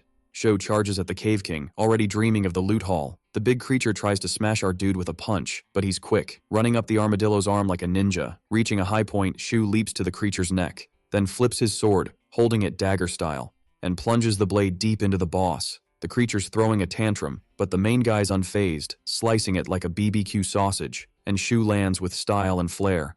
The newbie's like, "No way I can compete with that," and our guy's like, "Good, 'cause that'd be a drag." And they keep playfully roasting each other as the day fades. Later, a glowing sphere starts sucking in air. That's the fairy race's trick to awaken hidden powers. The main guy spent the night crafting a spiritual pill with Sora Aoki's gifted materials. The armadillo dungeon trip was to snag the missing bits. Shu's hands hover around the sphere, trying to keep it steady. First try, he made a green slime. Second, a crispy amoeba. Third, a busted marble. Fourth, a D20. Fifth just torched the table. And sixth was just dust. Time flew, and the sky was pitch black. Shu called it quits when, on the 7th try, he made an armadillo's jaw. Now it was game time. It had to work. So the main guy worked the clay jaw with his mana, like a monk with patience, until a wild glow started shining from his work. The glow grew as Sho carefully worked his mana. His eyes sparkled with hope. He nailed it this time. Even if it was just a rank D spiritual pill, it was still a win. Shu didn't waste a second and took the pill he spent 10 hours crafting, not even admiring it first. The pill's job is to boost stats without burning precious skill points meant for mana. This pill bumped the main guy's stamina by 10, making more so he wouldn't just rely on the executioner to level up. Then the TV news caught his eye, an unidentified body found at a crossroads. Cops think it's linked to a crime spree in Fukui province, which piques our guy's interest. Maybe he'll find some heretics there. So Sho grabs a sketchy bag and decides to leak some dirt on the bandits to see how far Major Kaoru can go. The moon shines solo in a starless sky. Officer Kaoru strolls through the underground parking lot, all chill. Then she spots some random stuff on her car's windshield, a busted phone and some papers like, what? She grabs one paper and it says it's the phone of the criminal who just got busted. Our hero watches from afar as the woman, who was about to chill, now has to pull an all-nighter because of him. Then Sho sneaks off when he sees Kaoru's already deep in a call about the stuff, and his job's done. Soon after, the parking lot's empty again. In an office, someone spills the tea that the crime wave's common link is Ryuji Jushima always being nearby. And right now, he's in Tokyo. Duzan Matsuo, the control unit's colonel, asks if she gets how serious this is. Kaoru nods with confidence, so the colonel asks what's backing her up. Then the major explains the only contact on the dead bandit's phone leads to the office where Ryuji was last seen in Tokyo. Then the boss talks about the big deal in Fukui. There, the bad guys were after the nuclear plant. Kaoru spills that all the clues where Maki was last seen point to the Fukui attack. And Ryuji was also in Fukui during the chaos. The associations, sending hunters to fix this mess. This is the shot to nab them for good. Duzan wonders what the bandit's after in Tokyo, and guesses it might be about Hijitaka. Kaoru gets all fired up just hearing the criminal's name and asks what it's got to do with Hijitaka. Then the colonel wonders what these folks want with that old dude, and the major says they'll probably try to take out the prime minister again. Even if not, the gang's definitely plotting something. They're watching the control unit's every move. Then Duzan jokes about how Kaoru gets all worked up when it's about Yusaku Hijitaka. Then the colonel says today the prime minister's flying out and asks if she really thinks a locked-up guy can pull off revenge. And the major argues the airport where the prime minister's leaving is right next to the special prison where that Hijitaka guy is. Finally, she says she'll own up to the operation's fallout if she's wrong, if it means stopping a disaster. Colonel Duzan tells her she hasn't changed a bit, but he decides to trust her gut and gives the green light for local police, then tells her to keep him in the loop. Kaoru's resolve stays strong, and she thanks the colonel for having her back. Meanwhile, outside Tendo's special prison, Ryuji's hearing a bunch of nonsense through his headphones. Looks like the Fukui gig was totally worth it. The underground tunnels are all mapped out. Then the hunter turns to his crime intern and says it's go time. The guy's all in. The Four Eyes steps up to the wall and stretches out his arm, barely touching the wall with his hand. Then the intern uses a skill called the Hand of the End, opening a hole in the prison wall. The prison still has matter blockers, which seriously cut down the hunter's power. Normally a big deal, but they scored a bracelet that cancels the blocker's effect. The Four Eyes tells everyone to slap on the bracelet. Then a mini army of people marches to storm the prison. Ryuji leads with the map, guiding the squad with signals. He closes his hand for the group to halt, then points up, showing they've hit the invasion spot. The intern uses the Hand of the End on the ceiling, opening a hole in one of the prison's storage room floors. The invaders climb up with ladders, ready to roll now that things are about to get wild. Ryuji stays at the front and is the first to be spotted by two random employees. One of them shouts, asking what that dude's doing there. But before the unlucky ones can make a scene, the operation leader steps in, tossing one up and burying and smothering the other in the ground. Then Ryuji tells the crew to hustle. They're almost at the control room. The terrorists sneak through the long corridor inside the prison and stop at the control room door. Ryuji signals to the intern. Then the Four Eyes touches the door with his finger, but this time, he doesn't make a giant hole in the wall like usual, just a tiny one that a rat could barely squeeze through. Ryuji checks if anyone inside the room noticed the move, but it seems no one did. Then the squad leader takes a deep breath, filling his lungs to the max, and lets it out, turning the room into a poison zone, like a real-life video game boss move. Everyone starts feeling woozy and dropping like flies. The crew strolls into the control room, and Ryuji's all, "Yo, we gotta wrap this up before the next shift rolls in, or we're toast."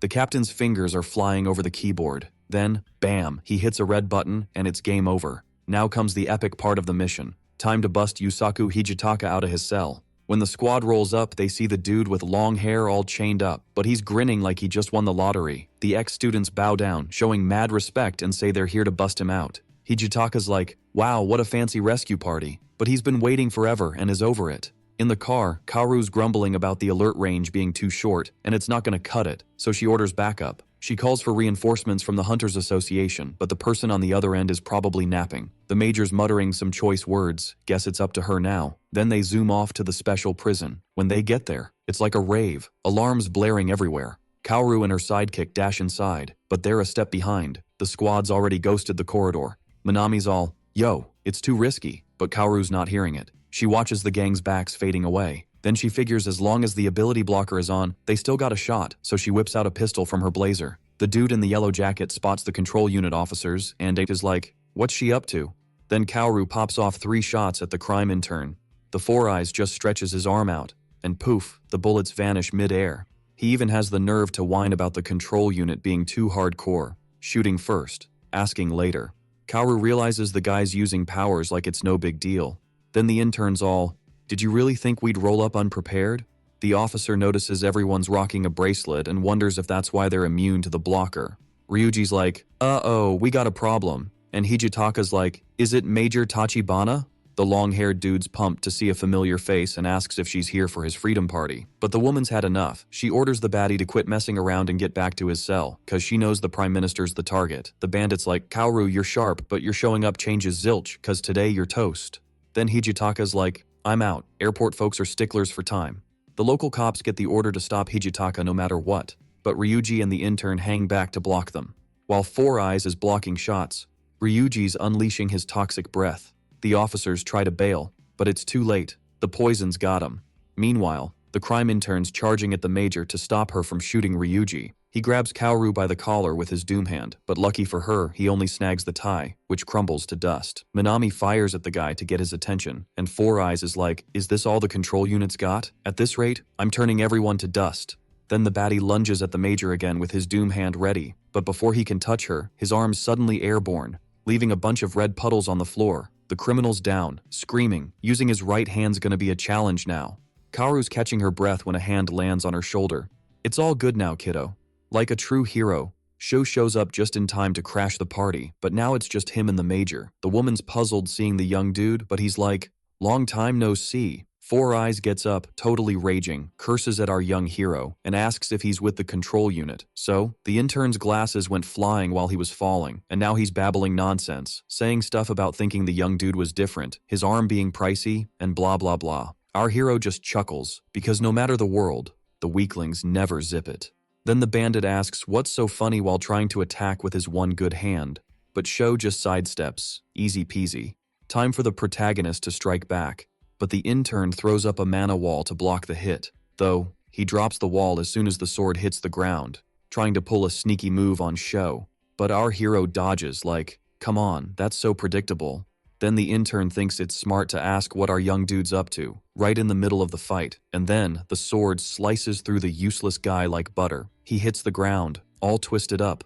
No doubt he was a baddie, and our hero levels up a bunch. Still standing by the intern's body, Shu looks at Ryuji and gives him a heads up that he's next. The criminal's super confused. The young dude shouldn't be moving like that with the blocker on. But our hero's so over the villain's whining. Time for them to pay up for their bad deeds. And Shu's the one collecting the debt. Ryuji recognizes the young dude's voice. It's the same one from when he called Maki's phone. Now he's even madder, knowing it's the guy who messed with him before. So the venomous dude tells our hero that, because he messed with Maki, he's not getting an easy end. Shu's surprised Ryuji cares about his crime buddy, but whatever. He tells him to quit stalling and bring it on. Ironically, the guy tells the protagonist to zip it and fires 7 venom shots from his hands. The young dude dodges most of them. Some weren't even aimed right. Compared to Sora Aoki's lightning storm, dodging that was like sitting on pudding. The catch is, Ryuji's green slime is instant, so if even one hits, it's gonna be a mess. Shu decides to speed things up, so he boosts his mana and charges at the guy. Ryuji thinks the young dude messed up by rushing in, so he grins and launches a bigger poison blast. Our hero uses his sword to slice through the poison in the air, and keeps charging at the enemy, who's super close now. Ryuji dodges the first attack from below, but Sho takes the chance to grip his sword with both hands and swings down, slicing Ryuji in half. The venomous dude stands there for a second after the hit, but soon drops and becomes just another stat. Once again, our hero levels up a bunch. Those guys must have been real bad news. Behind him, Kaoru watches in awe. Even with the blocker on, Shu moved like a pro, just using sword skills. Then the major asks the young swordsman's name, and he just says Shu Kiritani. Then she wants to know how he got there. No regular person should be able to get in, and his timing was spot on. Our hero brushes her off. First, she's talking nonsense to the guy who just saved her. Second, he's got no time for this. After that, Kaoru stays quiet, so the protagonist asks if there was another guy with them. Shu only briefly saw the man, but being a mana flow expert, he knew right away that was the strongest guy. But so much went down that the military woman can barely talk. Then Shu reveals everything's gone as he predicted so far, and asks if she knows where to find some decent backup. Cut to Janela Airport. There's smoke everywhere, towers falling, planes on fire, total chaos. In the middle of it all is Yusaku Hijitaka, looking like a black hole, wrecking everything. Soldiers behind a barricade try to figure out what's happening. Seems the terrorist is an S-rank hunter. One soldier orders to call for immediate backup from the Hunters Association. The rest unload clip after clip of automatic rifles at the guy causing havoc. But Hijitaka throws up an energy barrier and stops all the bullets like it's nothing. Then he pulls the mana back, making the bullets drop like they hit a bank vault. The soldiers don't back down and march towards the criminal. Hijitaka stops in front of a wall of officers, and all he can say is, Guess some folks never learn, huh? Then, the hunter unleashes flames from his left hand, telling the soldiers to just melt away, and bam, 3 fireballs fly out at once. But instead of aiming at the soldiers, Hijitaka targets a nearby plane. Boom! The plane explodes, knocking down several soldiers and setting others on fire. The scene's a total nightmare. People are turning into charcoal in Hijitaka's flames. Even the ground he walks on looks like lava. An assassin-type hunter sneaks up behind him, but Hijitaka's got eyes in the back of his head. He grabs the guy by the head, surprised there's still a hunter alive. Then he slams the dude's head into the ground like a shampoo commercial gone wrong, and even asks who trained him. 'Cause he's super weak, but the guy's head is literally on fire, so yeah, not listening. After turning the hunter to dust, Hijitaka's annoyed he hasn't found the politician yet, just a bunch of human shields. Then he stops in front of a plane and tells the wind he learned a lot about abilities while bored in prison. In his fiery stroll, Yusaku Hijitaka activates 7 abilities, creating a new skill, the incarnation of fire, a power that turns him into a mini sun on Earth. He's super stoked, like, yep, that's a professor-level skill. Laughing like a maniac, with no one to stop him, he keeps wrecking the airport. Meanwhile, a black sedan zooms through the empty streets. Inside are Shu, Minami, and Major Kaoru, who tells Shu she'll be in charge at the airport, cause Hijitaka's on another level. Shu's like, didn't need to say it, not planning to interfere, but Kaoru's not buying it. But really, she doesn't have many options. The elite hunters are in Fukui, and she needs all the help she can get. At least today marks the end of Yusaku Hijitaka's terror. When they arrive, there's no airport left, just ruins and bodies everywhere. Sho stares at the flames while Kaoru grumbles about the criminal's flashy show. The major says she'll handle the terrorist and tells Minami to rescue the injured. Our hero looks around. Hijitaka was once a teacher. Now he's a mass murderer, perfect for the executioner skill. Kaoru grabs Sho's attention. She tells him that, since it's an emergency, she's not interested in investigating him. But she can't guarantee his safety, so no matter how talented he is, he shouldn't act impulsively, or he'll end up toast. Shu faces her speech with a grin. She really cares about people's safety. Finally, Kaoru says this is a life-or-death battle. He needs to know his limits and be careful. Sho looks at her, thanks her for the advice, and says he'll keep it in mind. Back to the chaos at the airport. While tossing another charred lunatic, Hijitaka finally blazes his way to the Prime Minister. The old man can't believe it's happening again, and Hijitaka decides to make a scene instead of finishing him off. In flames, he tells the old man that even 8 years in prison weren't enough to make him take orders from a regular person. The criminal's closing in on the politician, but something stops him.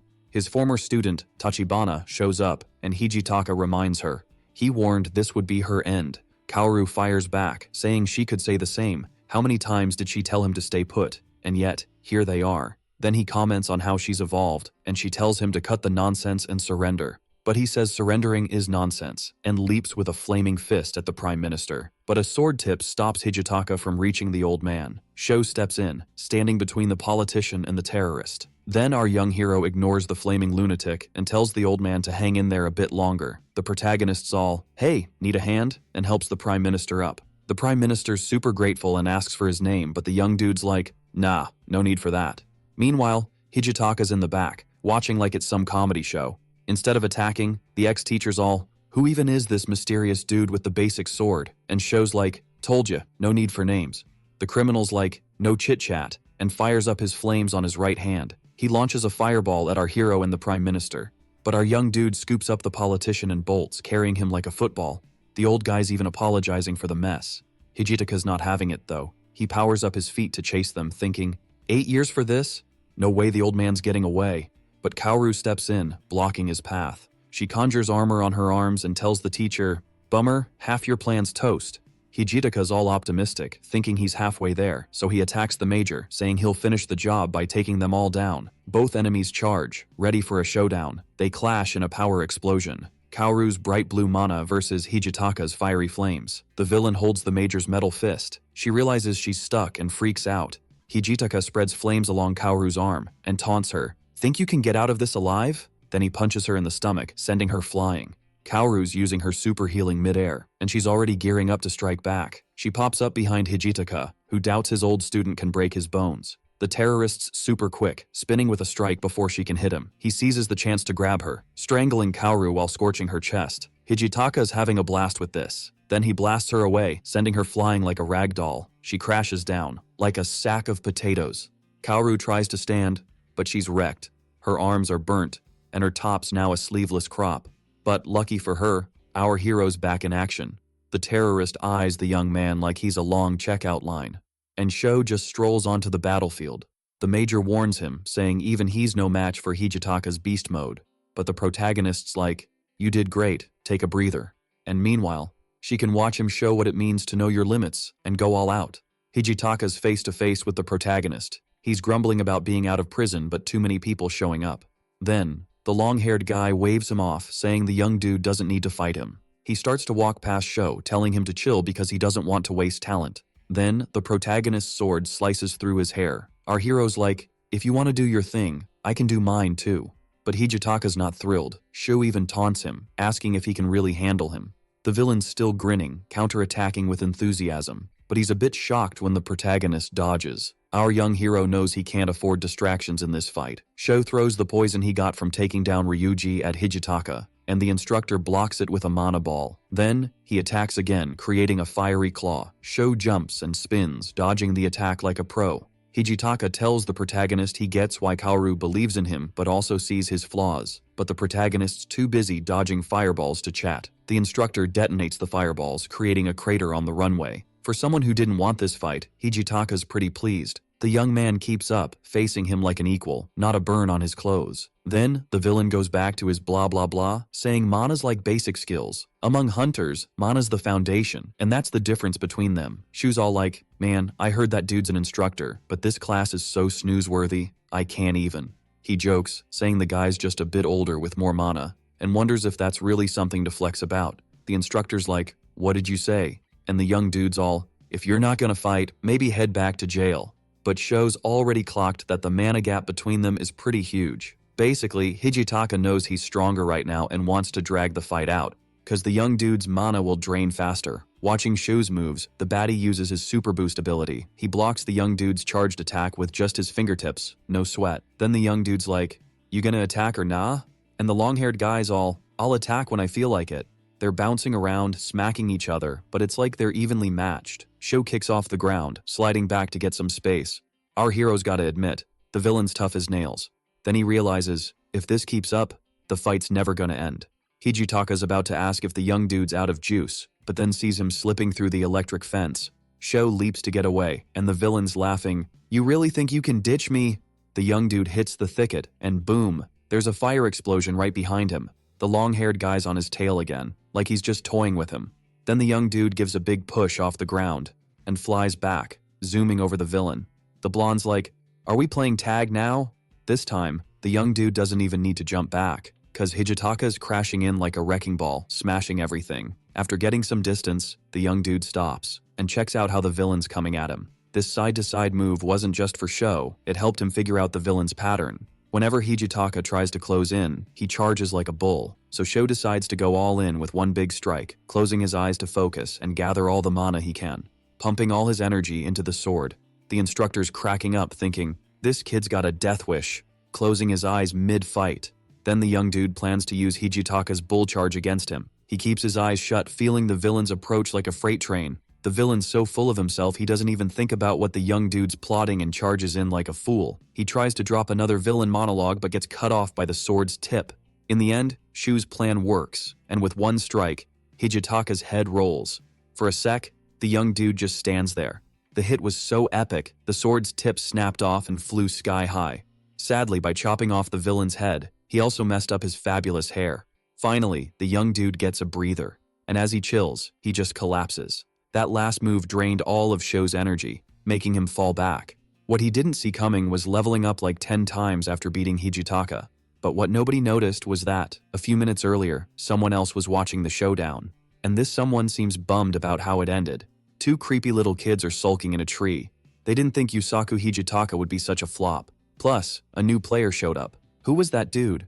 That kid on the ground was weak but super precise. His mana was crazy refined. So the creepy kids hold hands and decide to bounce. They gotta report every little thing they saw, no matter how tiny. Meanwhile, in some gym, with some lightning, Sora's going all out with her lightning storm training.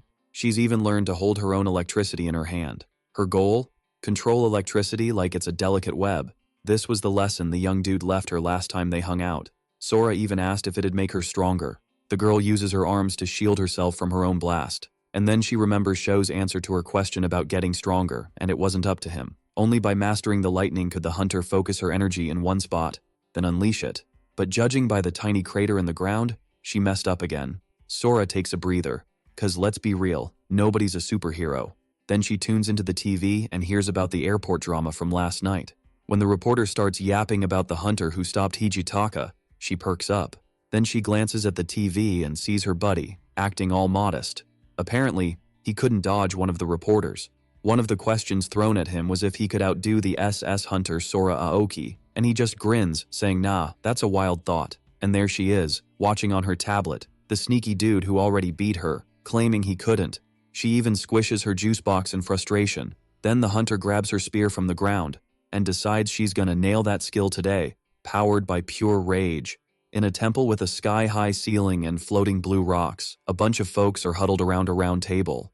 A quirky one with a dragon mask grumbles, asking what's up now since they agreed not to meet for ages. Then, a dude with a lion mask cuts to the chase, saying the twins spotted a potential issue. Someone with slick mana and enchantment skills. The eagle mask questions how many wild goose chases they've been on because of such info and wonders what the twins are even doing there. Then the lion explains he needed the twins to test a new gadget he stumbled upon, but the eagle's not having it, so the chicken head says whether the guy's a problem or not doesn't matter, and if the lion's bugged, he should handle it and bounce. He mentions it's been 50 years since they unleashed powers to the human world, so folks must have leveled up their mana game. After all, they weren't the only ones who could refine it. Hijitaka could do it too. Then someone at the table comments it was probably like 10 years ago. Some random human accidentally stopped the fisher. So the lion asks the snake if he thinks the same, but the dude stays mum. Then another guy at the table grabs the lion's attention, saying everything's chill, they just need to check it out. This is the butterfly mask, and he volunteers to go scope out the guy. The lion asks what changed his mind, and the butterfly says things have been too chill lately.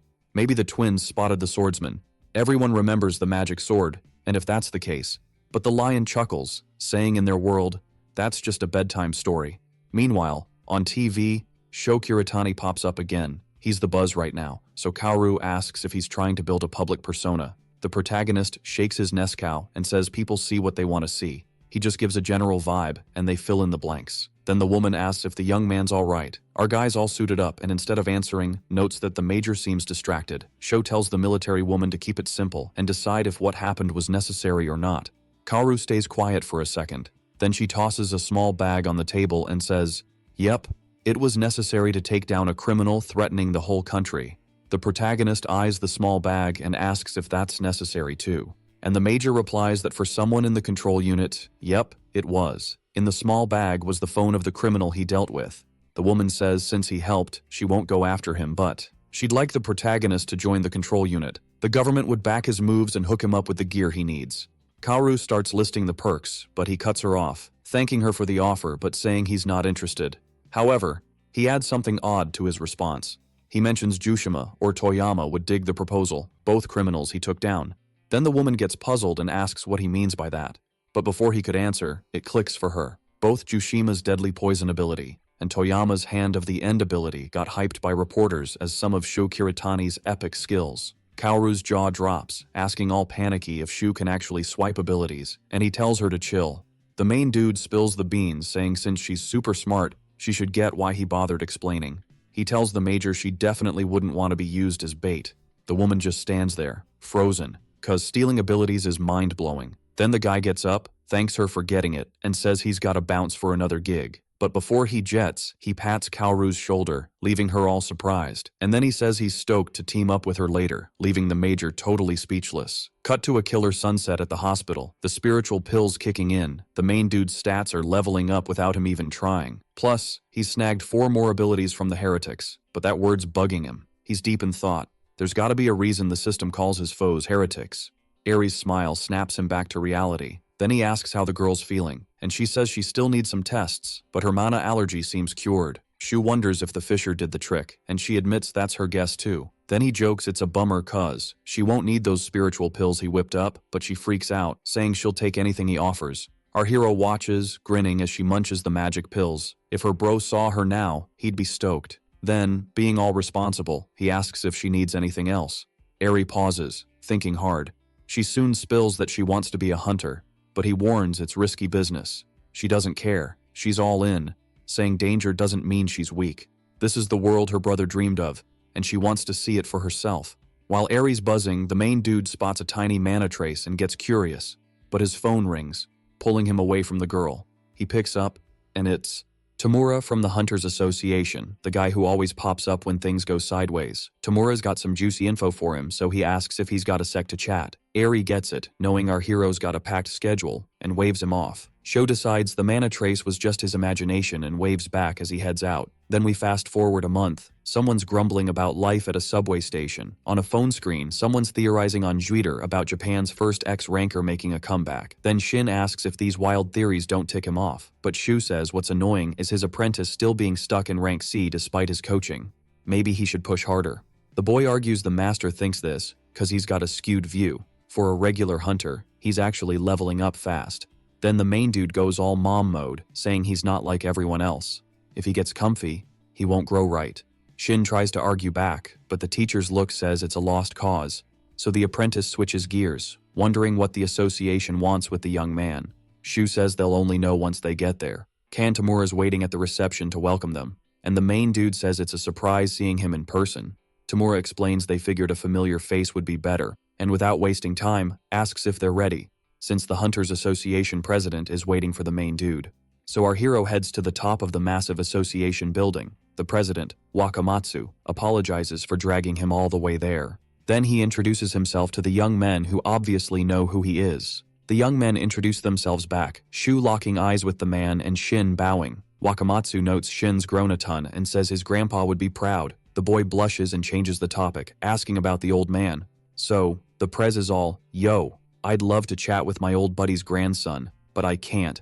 Got the most famous noob in town coming over, and hands Sho a tablet. Sho's like, is this about my rank?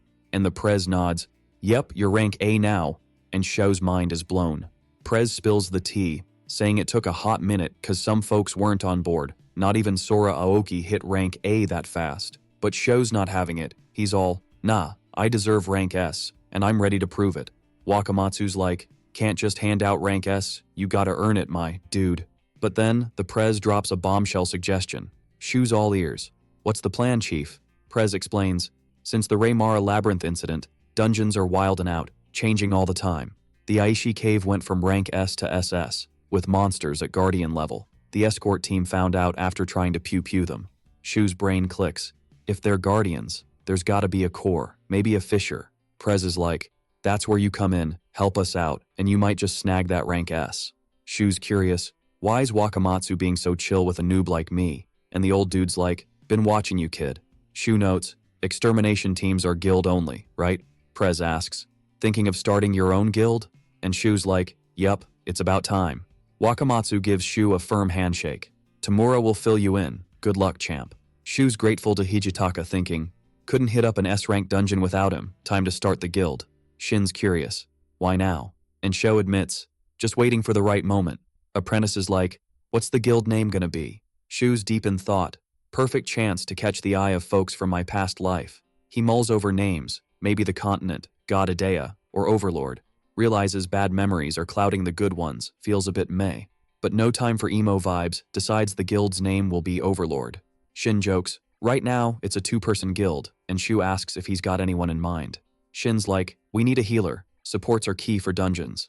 Shu agrees but tells Shin they'll figure it out later, and Shin's not joining the extermination mission. Shin's shocked, why not?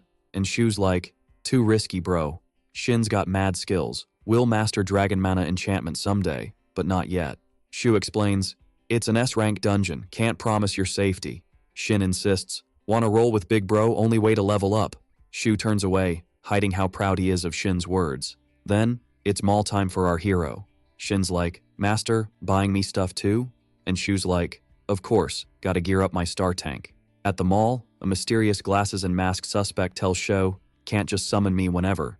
Shu's like, yet here you are, so spill the beans. Catching the tsundere vibe, notices her new hair color.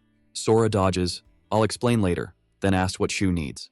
Shu shows the tablet with the extermination mission invite, wants expert advice. Sora's intrigued, while Shin's like, who's this shady character? And Shu's like, chill, it's all good. Sora agrees to help, and Shin finally recognizes her. Luckily, Shu stops Shin from outing the celeb in public. and the hunters hyped to lead them on an epic gear shopping spree. A few hours later, poor Shin's juggling bags like a circus act, even got one hanging from his teeth while Sho's feeling all set with his gear. Then the main dude's all, "What weapons should we grab?" Sora's like, "Nah, the mall's got nothing for me." And she's all, "I'll take you to my secret weapon spot." They roll up to this forge with a super loud owner. Shuguru Izumi, the blacksmith, greets them like they're old pals and asks, "What's the order today?" Sora's like, "Introducing my two new buddies." The guys say hey to the blacksmith, but the dude's giving them the side eye. Then he's all rude, saying, "Even with her vouching, I ain't selling to you two." Our guy, not one to let insults slide, claps back, "I ain't buying just 'cause you're a master. It better be worth it." He keeps going, saying the dudes all talk, not impressed, expected more from Sora's weapon guy. Then he grabs a sword from the shop and roasts it, saying it looks like it'll snap just by holding it, yet it's for sale. The blacksmith's fuming at the guy's nerve. Then he dares the main dude, "Break it, and the shop's yours." Our boy Shu just taps the blade with 2 fingers. Sora tries to warn the old man about his mistake, but too late. The sword shatters in seconds, and the tip drops, stabbing the shop floor. Izumi's totally stunned, and Shu's like, "What was that promise again?" The old man looks at the others for backup, but they're already pretending to admire the scenery. Then the main dude asks if the blacksmith's got any more objections. Izumi's staring at the broken sword piece, still in shock. The guy made it look like cardboard. Shu's all, "Hope you're a man of your word," while Shin's trying to chill the main dude out. Then the old man turns to Sora, blaming her, asking who this guy is. She spills he's the hunter who took down the last Rift's guardian. That chill dude was the newbie who beat the guardian with 1 hit. Then the old man puts the sword's remains on the counter, and kinda apologizes, saying old age is messing with him, should have seen the guy's skills. But Shu's like, "Just show the real weapons and handle my materials right." And Izumi thinks that's cheeky, but a promise is a promise, right? So the blacksmith tells him to zip it and follow, then asks to bring the young guy too. The 3 hunters follow the old man to a metal door, and Izumi's all, "I'll keep my word for underestimating you." Then the blacksmith pulls a lever, and there's a click. Turns out, the lever opens a secret passage in the floor. The old man tells them to hop in. They start going down a staircase that's kinda dark at first, but when they get there, lights flick on, showing a tunnel packed with weapons. Shin's hyped, asking if he can really take anything, and the old man reluctantly agrees, but he warns, "Don't grab what you can't handle," and the apprentice is like, "I got this." Shu's browsing around. Compared to dwarf stuff, it's me, but now he gets the old man's confidence. Then something catches his eye, shining so bright it changes his eye color. A black sword blazing with flames, almost as tall as him. Checking the sword's stats, it's an S rank, boosts strength and resistance but cuts agility. Still, the bonus points make up for it. Izumi asks if he's into that sword, and he nods.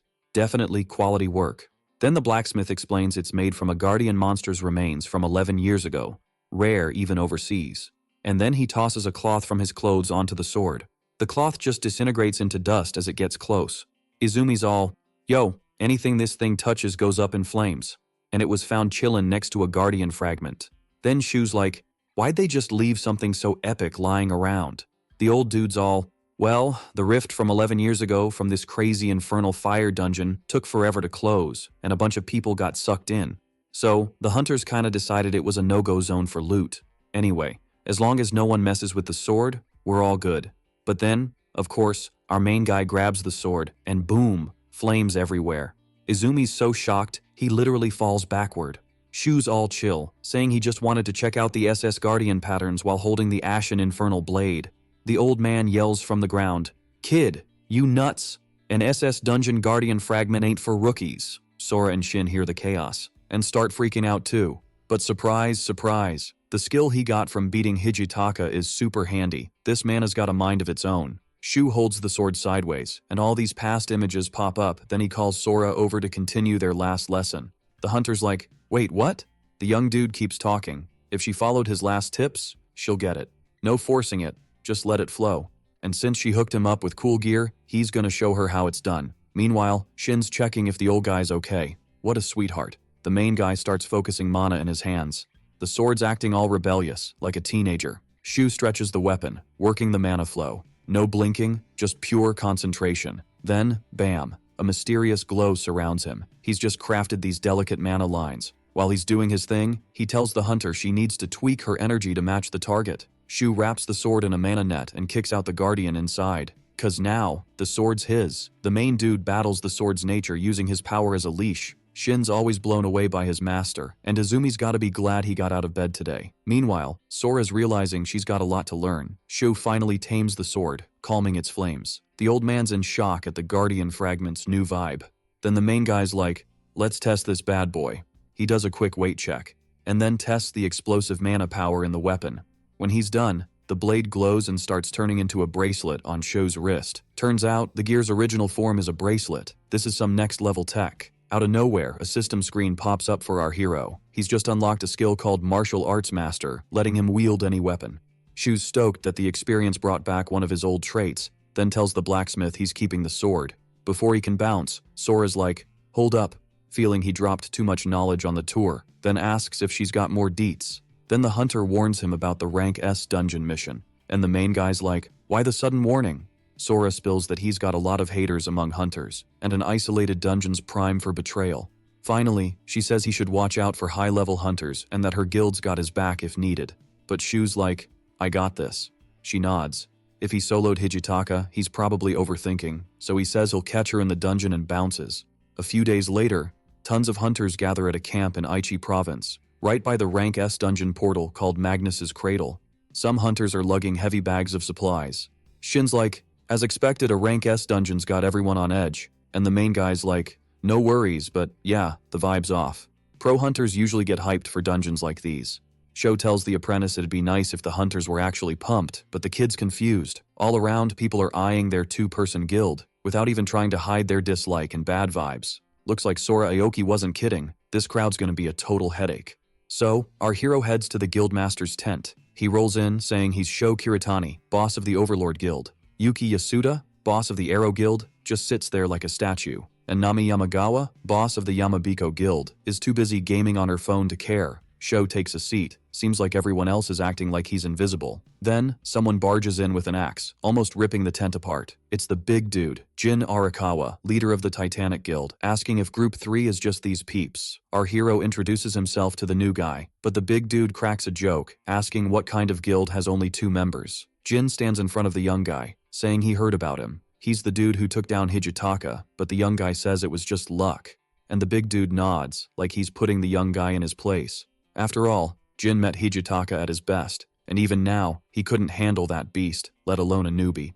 Our hero sighs, getting why everyone's so salty. Then the young guy flexes his mana, making the tent shake and papers fly, telling the big dude if he doesn't believe it, he can see for himself. He adds that thinking just because he can't do it means others can't is a dumb way to think. Jin gets mad at the young guy's guts and stands up, but Yuki yells for them to quit it since it's almost mission time, and Jin backs off, grumbling.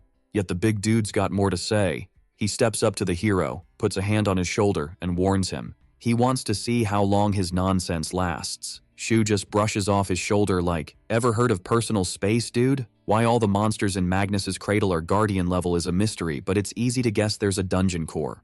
Outside the portal, sentinel hunters are on standby, just in case, cause you never know when the core might go wild. On a small stage, Junosuke, leader of the Curse Guild, gives a pep talk to the hunters, saying this dungeon's not your usual playground. This time, the mission's happening before the Fisher even shows up. Finally, Junosuke hypes everyone up and kicks off the extermination mission. Shin's nervous but pumped, cause he's finally diving into an S-rank dungeon, and the hunters march in all organized, in mixed guild groups. It doesn't take long for the battle to heat up, even the first floor is packed with monster mobs. At first, the high-level hunters clear the creatures without much sweat. Long-range pros target the small fry while tanks handle the big guys. And everything's looking good, the fight's organized, and the monsters don't stand a chance. Meanwhile, the supports are busy using their skills as the front and back lines swap attacks, even the dungeon floor's getting wrecked. Meanwhile, the scavengers are hustling to work faster and faster. The hero quickly spots Jin Arakawa trying hard to leave him out of the mission. Well, it's not like the dude's being sneaky about it. Shu can only think how this kind of pettiness in a life or death place shows how small-minded the big dude is. Now that they know the dungeon monster's level, Shin asks the master if he's good, and the young guy says this level's just right for him. Then, a super buff rhino shows up for them to test. The hero checks out the hunters in Team 3. Soon they won't even bother hiding how much they hate the two-person guild. Then the big dude crouches and says it's time for the Overlord Guild to step up. If there are only 2 people, that's their problem. But our hero says they're ready. Better for Jin to zip it and watch how it's done. For now, Shu's sticking with his regular sword. No need for the cursed blade yet. And our awesome duo charges at the big beast. Tank in front, damage right after. The first hit already gives the crowd a clue. Shin stops the rhino with his shield and plans to show it how to charge like a pro. The apprentice remembers the master's words while fighting and easily owns the creature. Even weighing like 5 tons, the monster can't budge Shin an inch. Nami, leader of another guild, is totally shook that the boy's just a rank C, and someone next to her notices he's soloing the monster. But duh, our hero's already on the move. The protagonist zooms straight for the eye of the other buffed rhino charging in, making the monster scream like it just stepped on a Lego as it backs off. When the first creature tries to help its buddy, the apprentice blocks its path. Shin charges up his spear attack and tells the creature it's game on with him. Then our tank buddy seizes the chance and smacks the monster right in its exposed belly. And the roided up rhino crashes down with the spear's mark like a bad tattoo. A shadow zooms in from the wrong direction, but our hero snatches the arrow mid-air like it's no biggie. Sho checks out the dungeon's version of a stray bullet and wonders what that was. Yuki, leader of the bow squad, jokes they were just trying to help, then asks if there's a problem. Shu snaps the arrow like a toothpick and says they don't need help, then asks if the archer's ever heard of manners. The archer's sidekick gets salty, but his leader shuts him down with a single arm wave. The protagonist grins and says that's the way to act if they want to keep breathing. Right then, a giant worm with 3 tongues and armor pops up behind the young dude. He wastes 0 time taking out the creature. Sho spins in the air like a ninja and attacks the monster from top to bottom, taking out the giant worm in 1 hit, and some hunters start realizing the new guy's not messing around. Then the protagonist looks at the crowd and says quality beats quantity, not that herd members would get it. Jin's already boiling with rage. The comment was clearly aimed at him. Nami, who seems to be the chillest leader, tells her guild that the new guy's got the right to be confident. Then the hunters tell the scavengers to get moving, but the protagonist's spidey sense is tingling. So the young dude yells for everyone to duck, finally spotting the source of the bad vibes. Coiling around a pillar is what looks like a mini-boss, a massive snake with holes all over, making the other monsters look like plushies. The serpent's eyes glow with a creepy red light. Then the monster starts circling the pillar and launches a barrage through its body holes. The snake's projectiles are so strong they wreck everything around. Those who can't defend themselves get swept away in a flash. One of the snake's missiles heads straight for Shin, who notices it too late, but the protagonist deflects it like a pro, saving the boy from becoming Snake Chow. And the projectile, with its path changed, pierces the dungeon floor, revealing a swirling red vortex. Sho stands in front of the vortex and says it's a screw sphere, revealing the mini-boss's attack. What they call the Magnus effect is when the direction of movement bends due to pressure differences as an object moves through a fluid. The dungeon got named Magnus's Cradle because of the monster's unique attack styles. On the battlefield, the snake's basically playing dodgeball with the hunters, and it's winning big time. Sho wonders if attacks like this are why the last exploration got cut short. The spheres coming at the protagonist just bounce off his basic sword, and the young dude notes that handling the snake's attack so easily shows he's getting back his past life's battle instincts. But it's too soon to party. Sho tells the apprentice to hide because things are super sketchy, and the boy listens. Then our hero steps up to fix the mess. The protagonist decides to take out the machine gun snake before it causes more chaos, and slices the monster with precision, just below the neck, his go-to move by now.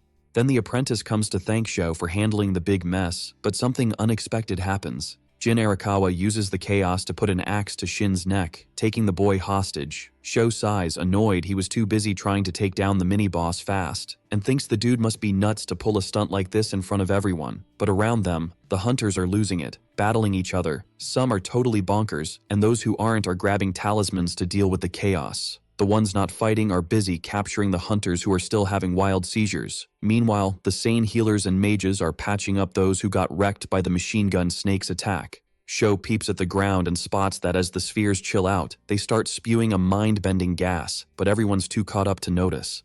Then the protagonist turns to the coward and asks if he was just waiting for a chance like this. Jin says it's more of a fluke. He didn't expect something like Raymara here, but now he's got the perfect excuse to ditch the young dude. The big guy even has the nerve to say this is payback for making him look dumb, and tells Shu to drop his sword. If not, he'll make the head of the only other person in the young man's guild take a flight. A surprise psychic attack, a battlefield where no one knows who's friend or foe. Jin could use the chaos as an excuse, but this game is for two. Shu asks if the coward thought he could take him down like that, and the big guy asks if he's wrong, with a big grin plastered on his face. Then the protagonist fires back that, yep, the big guy's mistake was thinking only he could go nuts. So Shu uses a thread of mana to whisper directly into Shin's ear and says just one word: duck. The apprentice ducks instantly, shielding his neck with his hands. Arakawa watches, clueless about why the boy ducked right in front of him, and he still gets dragged along, confused, as Shu charges and slices the worm too fast for him to catch. Proof. When the poor guy's head hit the ground, it still had that same goofy grin. Shin jumps as the rest of the armored body almost topples onto him, and since the big guy was a certified heretic, our hero leveled up a few more times. Shu's rocking 135 mana points, not counting the passive boost of a martial arts master, making the ordinary sword better than a rank B item. Then the apprentice asks his big bro what they're gonna do with that guy there. It's kinda illegal, right? But our dude strolls over to the massive fallen body and gives a few pats on the armor with his hand. Finally, the other two guild leaders of Group 3 find what's left of Arakawa and are shook. Then the protagonist explains that dodging the sphere meant getting hit by the psychic attack, and the madness of an S-rank hunter is terrifying, then asks what they think. As both quietly check out the body on the ground, Shu asks again what they think, and they realize they have no choice but to agree that the monster got the guy good, otherwise they too would be caught by the supposed monster, so they agree, right? Shu even cracks up at the two of them being scared stiff.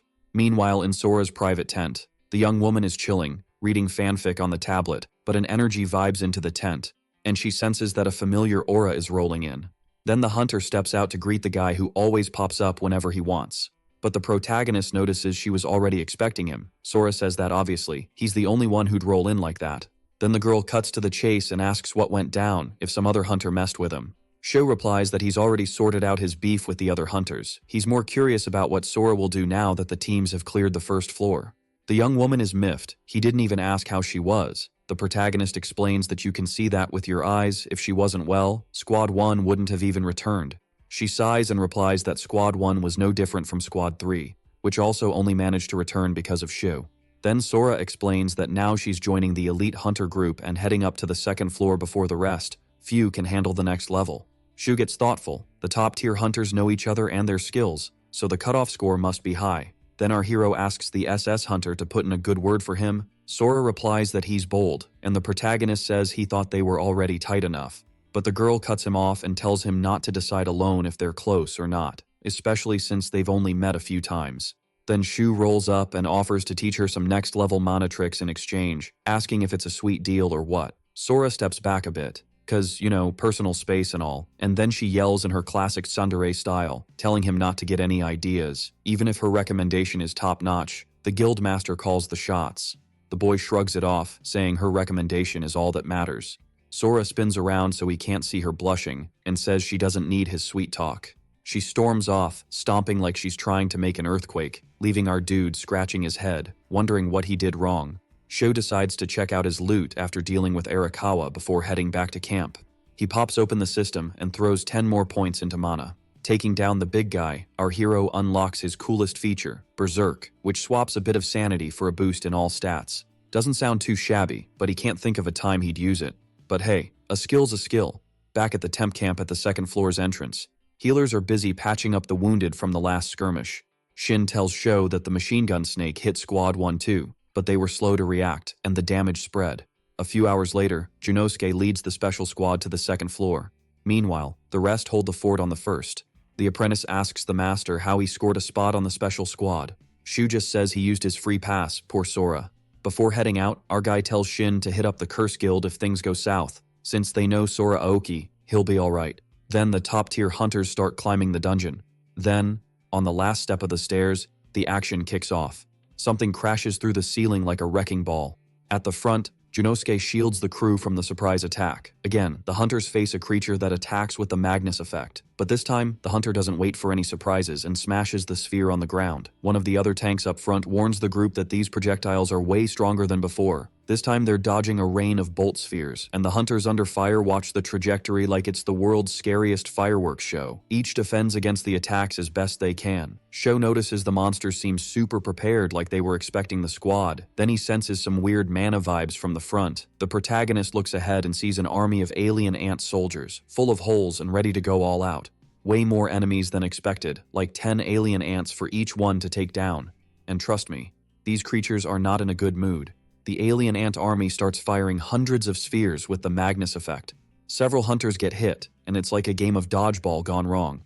One of the tanks still standing grumbles that this must be a joke. These monsters are way tougher than the first floor ones. Another, practically training to be the best batter on the school baseball team, says the dungeon's rank is totally off. Junosuke sighs. Since they're on a one-way street, there's no turning back.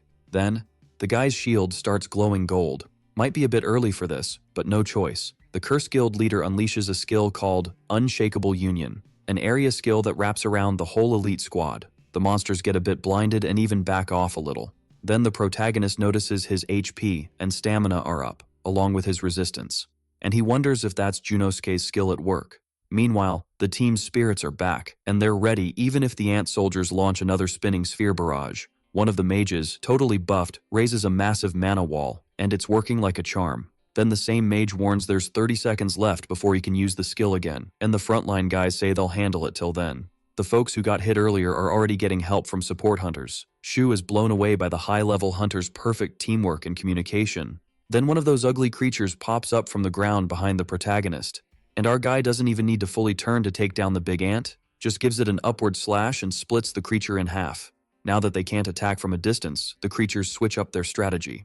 For the protagonist, this is epic. His chance to battle the alien ant soldiers, and he charges forward, slicing the creatures one by one, until suddenly one of them screeches at him and extends its claws. Shu dodges to the side of the creature and sticks the sword into one of the many holes of the creature. Yikes. Immediately after, the dude unleashes the lethal poison skill he snagged from a bandit. The creature lets out a little scream of suffering, and another one is already creeping up from behind. Then, the protagonist extends his spare arm to the invasive monster, and uses the Hand of the End, a skill he swiped from another bandit. With that, both monsters let out a little scream and drop lifeless. A few meters away, some hunters are shook by what they're seeing. They thought Shu only got into the special squad because he was tight with Sora Aoki, but Solo, the protagonist, had already taken down more than 10 monsters without breaking a sweat. This was way more than just talent. Sometime later, the squad finally defeated the last alien ant soldier. The leadership shouts to everyone, announcing they will advance to the 3rd floor as soon as they finish cleaning up there. Sora approaches our guy and comments that he proved her recommendation was spot on. He responds curtly that it's just payback for giving him a free pass. The girl seems a bit awkward and stares at him for a moment. Then, Junosuke approaches her and says that Shu lives up to someone Sora would recommend. The girl agrees, somewhat awkwardly. Then, she comments to the superior that the 3rd floor seems even narrower than the 2nd. The man agrees and theorizes that maybe the dungeon is like a pyramid.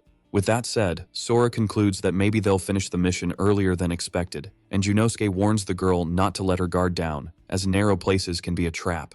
Out of nowhere, the entire 2nd floor starts to shake, catching the two off guard. Sho seems more suspicious than scared, but the general vibe of the group is confusion. The shaking continues, and debris starts falling from the ceiling. With the whole place collapsing, someone shouts that this seems like the prelude to a fissure. Junosuke orders everyone to stop what they're doing and run to the 3rd floor. The last two on the stairs are Sora and Shu, until the girl notices that the guy isn't climbing. Then, she shouts his name to find out why he's standing there with everything falling apart, but the protagonist just glances at her and says he'll climb later. Then, he jumps and disappears from the girl's sight, and lands sitting on one of the many dead creatures lying around. Then, the dude starts talking to the wind, asking something or someone to hurry up because his patience is running out. A hooded guy slowly materializes, surprised that the dude noticed he was there. The butterfly mask reveals himself and tells the protagonist that he has excellent observation skills. Shu asks who this weirdo is who's been watching the group since they arrived on the 2nd floor, and the guy realizes he wasn't unnoticed at any point. The oddball starts clapping and says the protagonist is incredible. He didn't notice before, but now he sees that he uses mana enchantment. Our hero also takes a good look and sees that the hooded guy is also using mana enchantment, and unlike Shin, he is highly proficient. The butterfly continues talking and says the dude's enchantment seems far from perfect, and it doesn't seem to be because of a low level. It's a hard to describe feeling, and then he wonders who taught the dude. But Shu doesn't seem happy at all, and asks the weirdo if he really thought he would get an answer from him. The butterfly is just happy because he wouldn't want it any other way and starts manifesting a red energy. The energy reaches our dude and lifts his coat. The protagonist thinks about how this is a crushing wave of mana, but he's making it seem like just an annoying breeze. Then, the weirdo's eye glows and he says he's glad the dude isn't docile, as that would be super boring. Then, Shu prepares and asks the butterfly what his definition of interesting is. The weirdo says that's a good question and starts giving an example. By example, he means accumulating an absurd amount of mana in his hand, and expanding it into a ring the size of a portal. Something like that is interesting to him. Then, the butterfly concentrates everything and throws it at the protagonist like a laser beam. Fortunately, the dude was already quick and took a few steps to the side. Then, the hooded guy gets serious and says that the mana enchantment belongs to them. Whoever they are, I don't know either. But the butterfly promises not to forgive anyone who uses the technique. After the weirdo makes a trail on the ground and a tunnel in the wall, the protagonist asks if that's how he got rid of the others too. But the butterfly says he'll leave that to his imagination, although his life is about to end. Then the oddball opens his arms and expands the mana to freak out the protagonist with his fairy wings. Sho recognizes the wings instantly. This was a classic move of the long-eared and fairy races. This crazy dude definitely has ties to his past life. Then things get real, and the protagonist touches the bracelet of the infernal blade. He finally found a clue about his past life and won't let this guy slip away.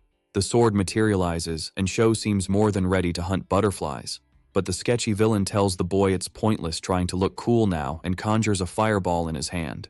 Then he launches about 9 of those at the young man, and ends up wrecking everything except the protagonist. What a lousy aim, huh? Sho closes the gap and gears up to attack the fairy. As soon as the sword is a millimeter from torching the unfortunate one's cape, he says he'll never let a commoner's attack hit him and starts a strategic retreat. And the protagonist ends up smashing the little pillar where the fairy was. But the guy is already hurling more fireballs at the protagonist from another little pillar. Sho has the worst luck with villains because this one also won't zip it. Then the guy starts flying to keep tossing infinite explosives at the boy, but diagonally. But as always, Sho was just trying to spot a pattern in the enemy's attack before making a move. Our hero activates the skill he just picked up, Berserk, and charges at the fairy with everything he's got. Sho spins again in the air with the infernal blade. This time the boy gets even closer to hitting the enemy, even ripping off a piece of his mask, who manages to escape at the last second, dodging all the destruction the sword caused when it hit the ground. The protagonist figures out this guy is using a mix of Siesta, the long-eared explosion technique, and Talon, the fairy flight technique. Yikes. Then the fairy, who probably got bullied a lot at school, gets super mad and yells at the boy to stop laughing at him while tossing about 20 more explosive spheres. Sho dodges again, and debris flies everywhere. The fairy admits the protagonist has at least the skill to face his attacks and starts charging a new strike, with several writings circling his wrists, and releases it forward like a literally hot pink sonic wave. So our hero decides he needs to take action against this attack. Each of the 8 races had its unique way of mana enchantment. For example, Talon was used by the fairy race, Siesta by the long-eared race, Rational by the ancient dragon race, and in the end, all 8 races had to share their vision through mana enchantment to complete a skill that would make the battle against the Overlord invasion possible. This is the peak and infrastructure of mana enchantment. Before, the protagonist couldn't use the power he had in his past life, but now with the mana he acquired, he can recreate it. Then the protagonist invokes the Exceed skill, and recovers that halo we saw at the beginning, creating such a thunderous flow of mana that it's hard to see the red of the infernal blade. The villain decides he doesn't want to be left behind and unleashes the ultimatum of the mana bombardment, Laser. And again, he destroys absolutely everything except the protagonist. Sho vanishes from the ground, faster than ever, getting super close to the fairy for the 3rd time. But this time, the guy gets nervous because he sees he won't be able to dodge, and already conjures a pink mana bubble to defend himself. The impact of the 2 mana enchantments meeting sinks them both into a shallow crater. Sho makes it clear to the fairy that he responded to his attack wrong. He should have dodged instead of trying to defend. And the butterfly with the broken mask and maybe half-deaf asks what he said. But this time, the protagonist responded with actions and burst his bubble, burying the bubble, the crazy guy, and the stones all together. Then the boy deactivates the little power to not waste mana unnecessarily and walks towards the crazy guy, hoping he's still alive. He takes advantage of the path to spit a little on the ground, wipes his mouth with the sleeve of his jacket, and as he approaches, he hears the fairy making sounds like someone who got run over. Well, it really looks like he got run over by a train. Then Shu's all, "Finally we can chat," to the fallen fairy. The fairy's like, "Whoa," showing off his little purple hair, and starts bombarding Shu with questions. What did you do? What's with the halo? Yada yada. Shu's had enough, so he slices off one of the fairy's arms with his sword to shut him up. The dude starts screaming, obviously, but Shu's like, "Zip it, I'm the one asking questions here." First up, Sho wants to know this unlucky guy's name. Instead of playing nice, the guy starts cursing. So Shu points his flaming sword at the dude's forehead, saying if he wants a painful end, just say the word. This gets the guy talking, and he says his name's Gaku Inamoto, but then he's like, "Oops, that's my made-up Japanese name." and says he's actually Kidea Norans.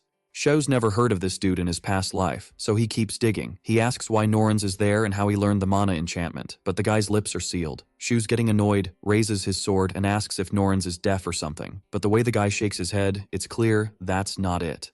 Shu figures out the guy's under some magical vow, stopping him from spilling the beans, so Shu tries the same test he did with the apprentice, saying words like Aslan, Idea, and Overlord, asking if the guy knows them, but nope, he's clueless. Shu's frustrated that this dude's using mana enchantments from other races without even knowing them. Anyway, next question, how did Norans find him? The guy says another dude found Shu by accident. Shu's like, who is this guy, and what was he doing? But again the guy's mouth moves, no sound. Another restriction, what a mess. Shu's done with this nonsense and brings the sword to Noran's neck.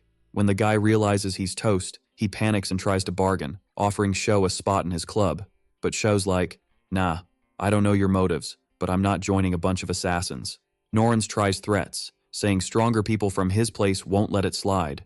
Shu cuts him off, saying neither Norans nor his crew will beat him, and if they knew who he was, they'd stay far away.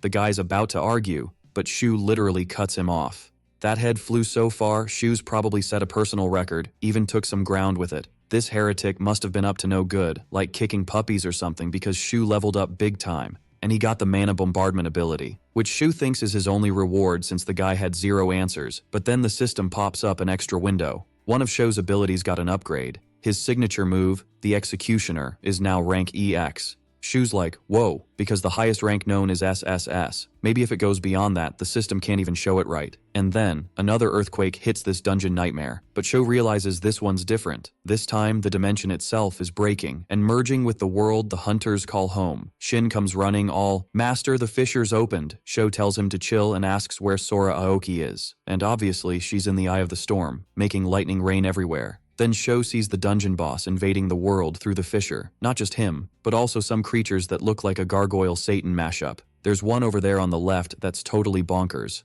But the hunters quickly rally to stop the demons from invading the city. Then Sho tells the apprentice he's leaving those creatures to him, and as long as he sticks near the curse guild, he'll be good. The young man's like, huh? Where you going, big bro? Shu's all chill, saying he's going after the boss. Then he does that epic jump, leaving just the impact trail behind. When he gets there, it's raining giant bolt spheres everywhere, and in the center, there's this creature that looks more like part of the scenery. All the tanks can do is dodge those massive things. And these spheres? They're the size of a 6-burner stove. No wonder they say it's like a natural disaster. Many barely escape the end. And Zamontana just keeps spitting spheres non-stop. Even Sora's epic mana rays are only clearing a bit of the incoming chaos. This constant defense mode stops the hunter from doing anything else, making her wish the main character was there. As if he read her mind, the dude shows up right behind her. Sora's stoked to see he's okay, but the protagonist's all, we can chat later. What's the sitch? The hunter tells him the dungeon core's inside Zamontania. The Guardians got 0 mobility or agility, but the constant attacks are keeping the hunter stuck. Then Shu's like, so we just gotta beat that thing, and Sora's like, not that easy, only I've hit it so far. The young man gets it and says with both of them there, it's enough. Then the girl gets hyped and asks if he's got a plan, but Shu's all, just cut everything that can be cut. By now, Sora knows that's just his style, so she decides to clear the way for him to shine and charges like a war tank, and it seems Zamontania heard it all because he roars, showing teeth that'd make a great white shark jealous, and he throws more balls than a whole day at the Olympics. Sora charges her spear with high voltage, then zaps the projectiles in a chain, blowing them up all at once and making a temporary opening. Then she gets close to the dungeon boss, but when she's about 50 meters away, she stops and plants the spear into the ground. Charging it with electric mana again, she blasts it all at once, hitting Zamontana with a ray cannon, making the creature's tip look like a spoiled cucumber. The creature stops attacking for a bit, but there's a new problem. The core's in a different spot. Sora feels a slight push on the spear's tip, like a breeze or something, but it's the shadow of the young man's leap who loves jumping on spears to smash dungeon cores. Then he pumps all his points into mana, going from 145 to 180. When Shu reaches the boss, it's almost recovered the tip, but it's time to use his new skill, so he uses the sword's tip to launch a mana bombardment and drives Ashen's infernal blade into the creature. Then Zamontana crushes, explodes, and catches fire all at once. The pressure's so intense that the Guardian starts to implode. Its body destabilizes and changes shape, and Sho pierces deeper and deeper into the creature, which ends up exploding into a million pieces. As always, the protagonist levels up a bunch in the process. Shin checks his socials and sees public opinion's now totally on the protagonist's side. Then the young man proudly says people are finally recognizing his big bro, and Sho reminds him that he doubted at first too. And the young boy gets all flustered and asks if the master still holds a grudge, but the young man's just teasing him. Then our hero tells the only guild member that they're gonna be busy finding new guild members. Shin's pumped. Finally more people. Meanwhile, at the House of Hats where stones float and people wear animal masks, the dragon announces the butterfly's dead, and all he did was talk too much. Then the lion asks if she's blaming him, and she, super chill, says it all started because the lion blew flames at the butterfly. The guy gets mad and slams his hand on the table, shouting all he did was mention to his allies that someone else learned the mana enchantment. Then the dragon hints he's pretending to be nice, but wanted to ditch a rival. The eagle agrees with the dragon, saying what happened to Butterfly was super sus. Even the snake agrees, saying it all went down because the lion's too hasty. So, the lion's all mad, accusing everyone of ganging up on him, which is totally bogus, right? The eagle and dragon were against it, and the snake was just chilling, saying nada. Then boom, the vibe shifts big time. A purple aura swoops in, grabbing everyone's attention. The snake even straightens his suit, trying to look all slick. And then, Mr. Smooth Mask rolls in, already telling the lion he's got some juicy info. Out of nowhere, he warns the lion he messed up big time. The cat's got the guts to tell Mr. Smooth he's wrong, babbling about some mana enchantment monopoly nonsense. But Mr. Smooth is like, nah, I get it, bro. He tells the other masked dudes they're too hooked on mana enchantment. It's just one of their tricks, not their whole deal. Obviously, people would level up their skills, and even though the lion knew this, he stirred up drama that got one of his pals taken out. Then he asks the cat what he thinks, but the dude's just shaking in his boots. So the lion keeps trying to cover his tail, saying the butterfly volunteered, proving the target's just as strong. Mr. Smooth agrees on one thing. The hunter who did it is probably rank SSS. But still, he's just one dude. How could he be a threat to all of them? Then the lion admits the guy was strong, but not a threat to everyone. Then, out of nowhere, Mr. Smooth taps his cane and tells the lion this is his last shot. The cat's gotta own up and fix this mess. Until then, he's banned from crossing the Eva Gate. Then, flashback time to when the Queen's army wrecked Aslan. The 8 races fought hard, leaving only ruins behind. The spirit race sacrificed themselves in the first war. In the second, the dragon leader messed with the perpetual machine, sending dragons on a wild, crazy mission. Amidst all this, their god, Idea, was confirmed gone, making things even worse. But the drama doesn't stop.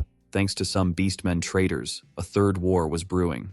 First thing Arden did was clean up the traitors. That's when he stopped being the sword god and became the executioner.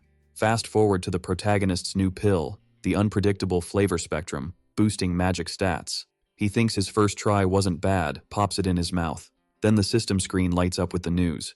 He realizes he got a new title, Guillotine, probably because of his executioner skill, always chopping heads. His phone rings, snapping him out of it. Looks like something worked out quicker than he thought. He opens the door, telling Eri not to overdo it since she just got out of the hospital. But she says it was just a light jog, feeling better than ever after the mana allergy. Shu's thinking his spiritual pill worked wonders, but Eri cuts him off. There's gossip on YouTube about him and the SS Hunter. The video shows the final battle against Magnus's core guardian. People are buzzing since their little run-in at the Lunar Fissure, and Eri's already asking if she should call Sora sister or sister-in-law. But our hero's like, nah, it's just trash gossip, poor Sora.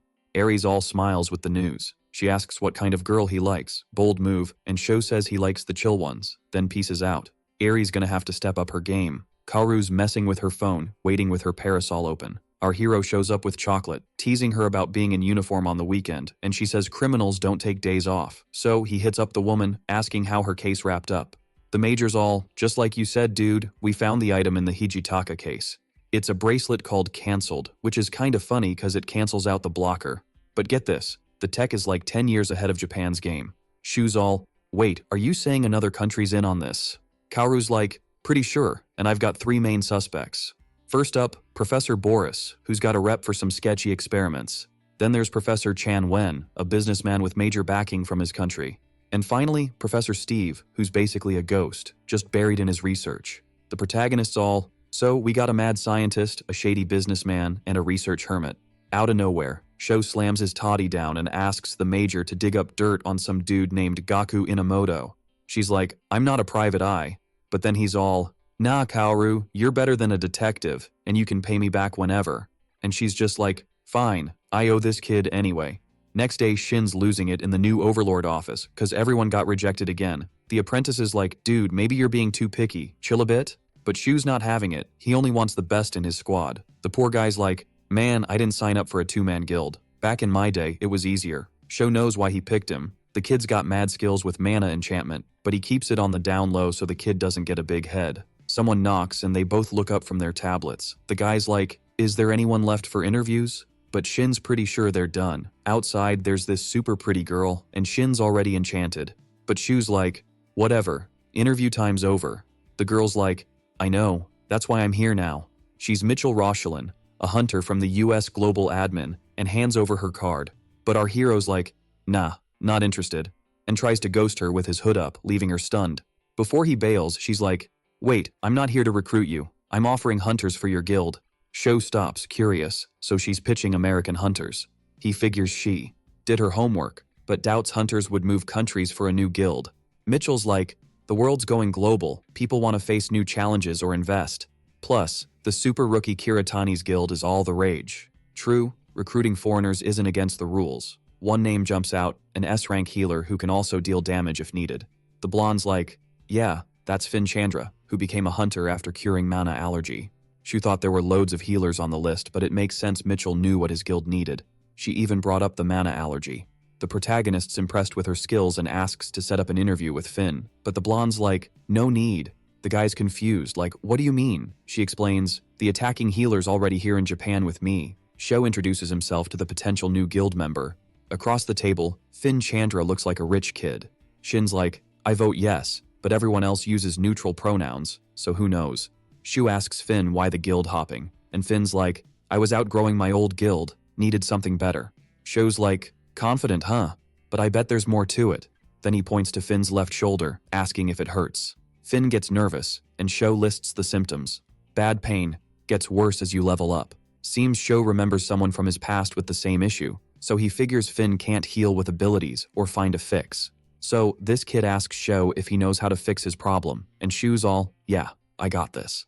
Turns out, the reason for Finn's pain is super obvious, like, he's got way too much mana zooming around in his body right now.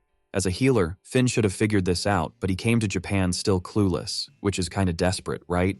Then Finn's like, I get it, I'll join the Overlord, but Shu hasn't even said he's in yet. And Shu's like, hold up, interview's not done. And everyone in the room's like, what?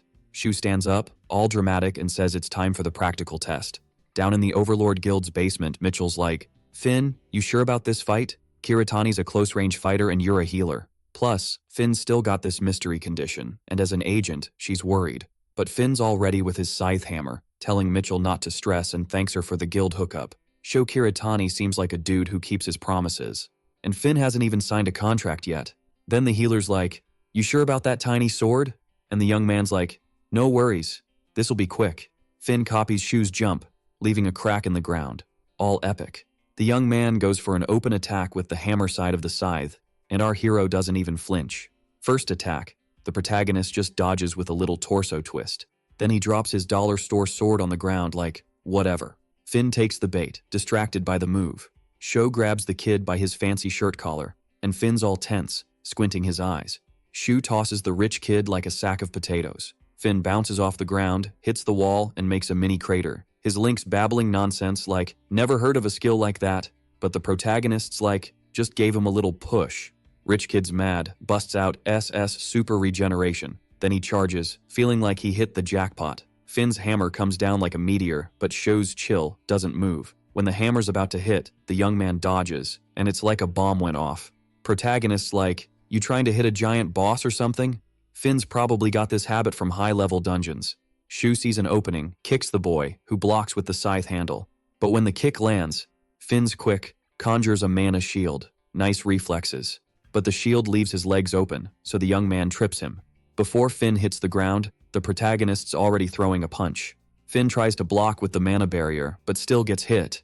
Healer's hammer glows with overheal ability, like, this lasts in a battle, right? Finn explodes while healing, Shu blocks with his arms. Protagonist checks his arm, and it's like, Skibidi just gave me cancer, thanks. Finn's like, stop being cocky, or you'll regret it, cause that cancer's spreading. Healer uses overheal again, scythe glows. This time, Shu gets thyroid cancer as a bonus. Protagonist's like, if Finn can give cancer, he can heal too. So the young man removes the cancer before needing chemo. Finn's shocked. Protagonist just made the rumors vanish, and he doesn't even have healing powers. Shu jumps on Finn, saying it's the coolest thing he's seen, but still just an ability. Back in the office, Rich Kid's like, I got wrecked. He figures Shu's method to remove tumors is what Finn needs to fix his pain. Protagonist tells the young man, he's got good instincts and likes his strength, so they're good to sign the contract. And Finn's stoked. But when the agent grabs the contract, she totally freaks out. Why doesn't the guild own up to info leaks and has a 10-year contract minimum? Total tyranny, right? But to the agent's horror, Finn's all, the pain treatment's worth it, and signs off like a boss. Now Overlord's got 3 members, woohoo!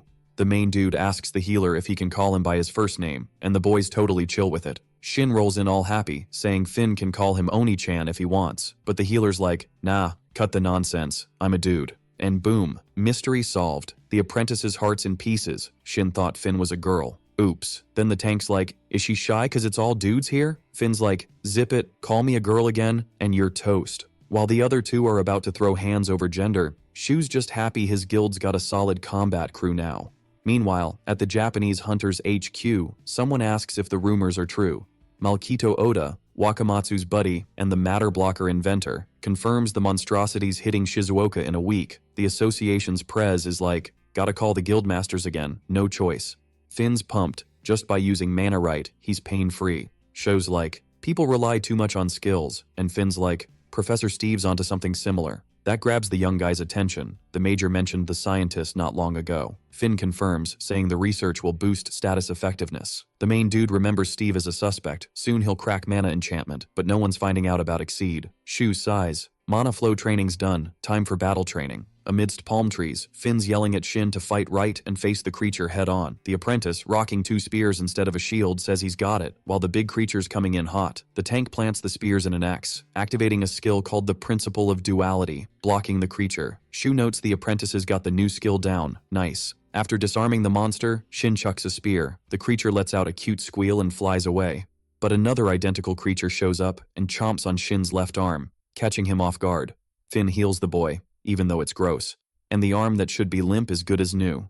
Apprentice number 1 thanks for the backup, ready to roll again. He kicks the creature that bit him, and it bites its own tongue. Meanwhile, Finn flanks to finish the job, then attacks once, slicing the monster and everything in its path in 2. Shin's like, nice support, even when attacking. But Finn's like, quit messing around and make fewer mistakes. The apprentice denies any mistakes, and Finn's like, next time, no healing, leaving Shin crushed.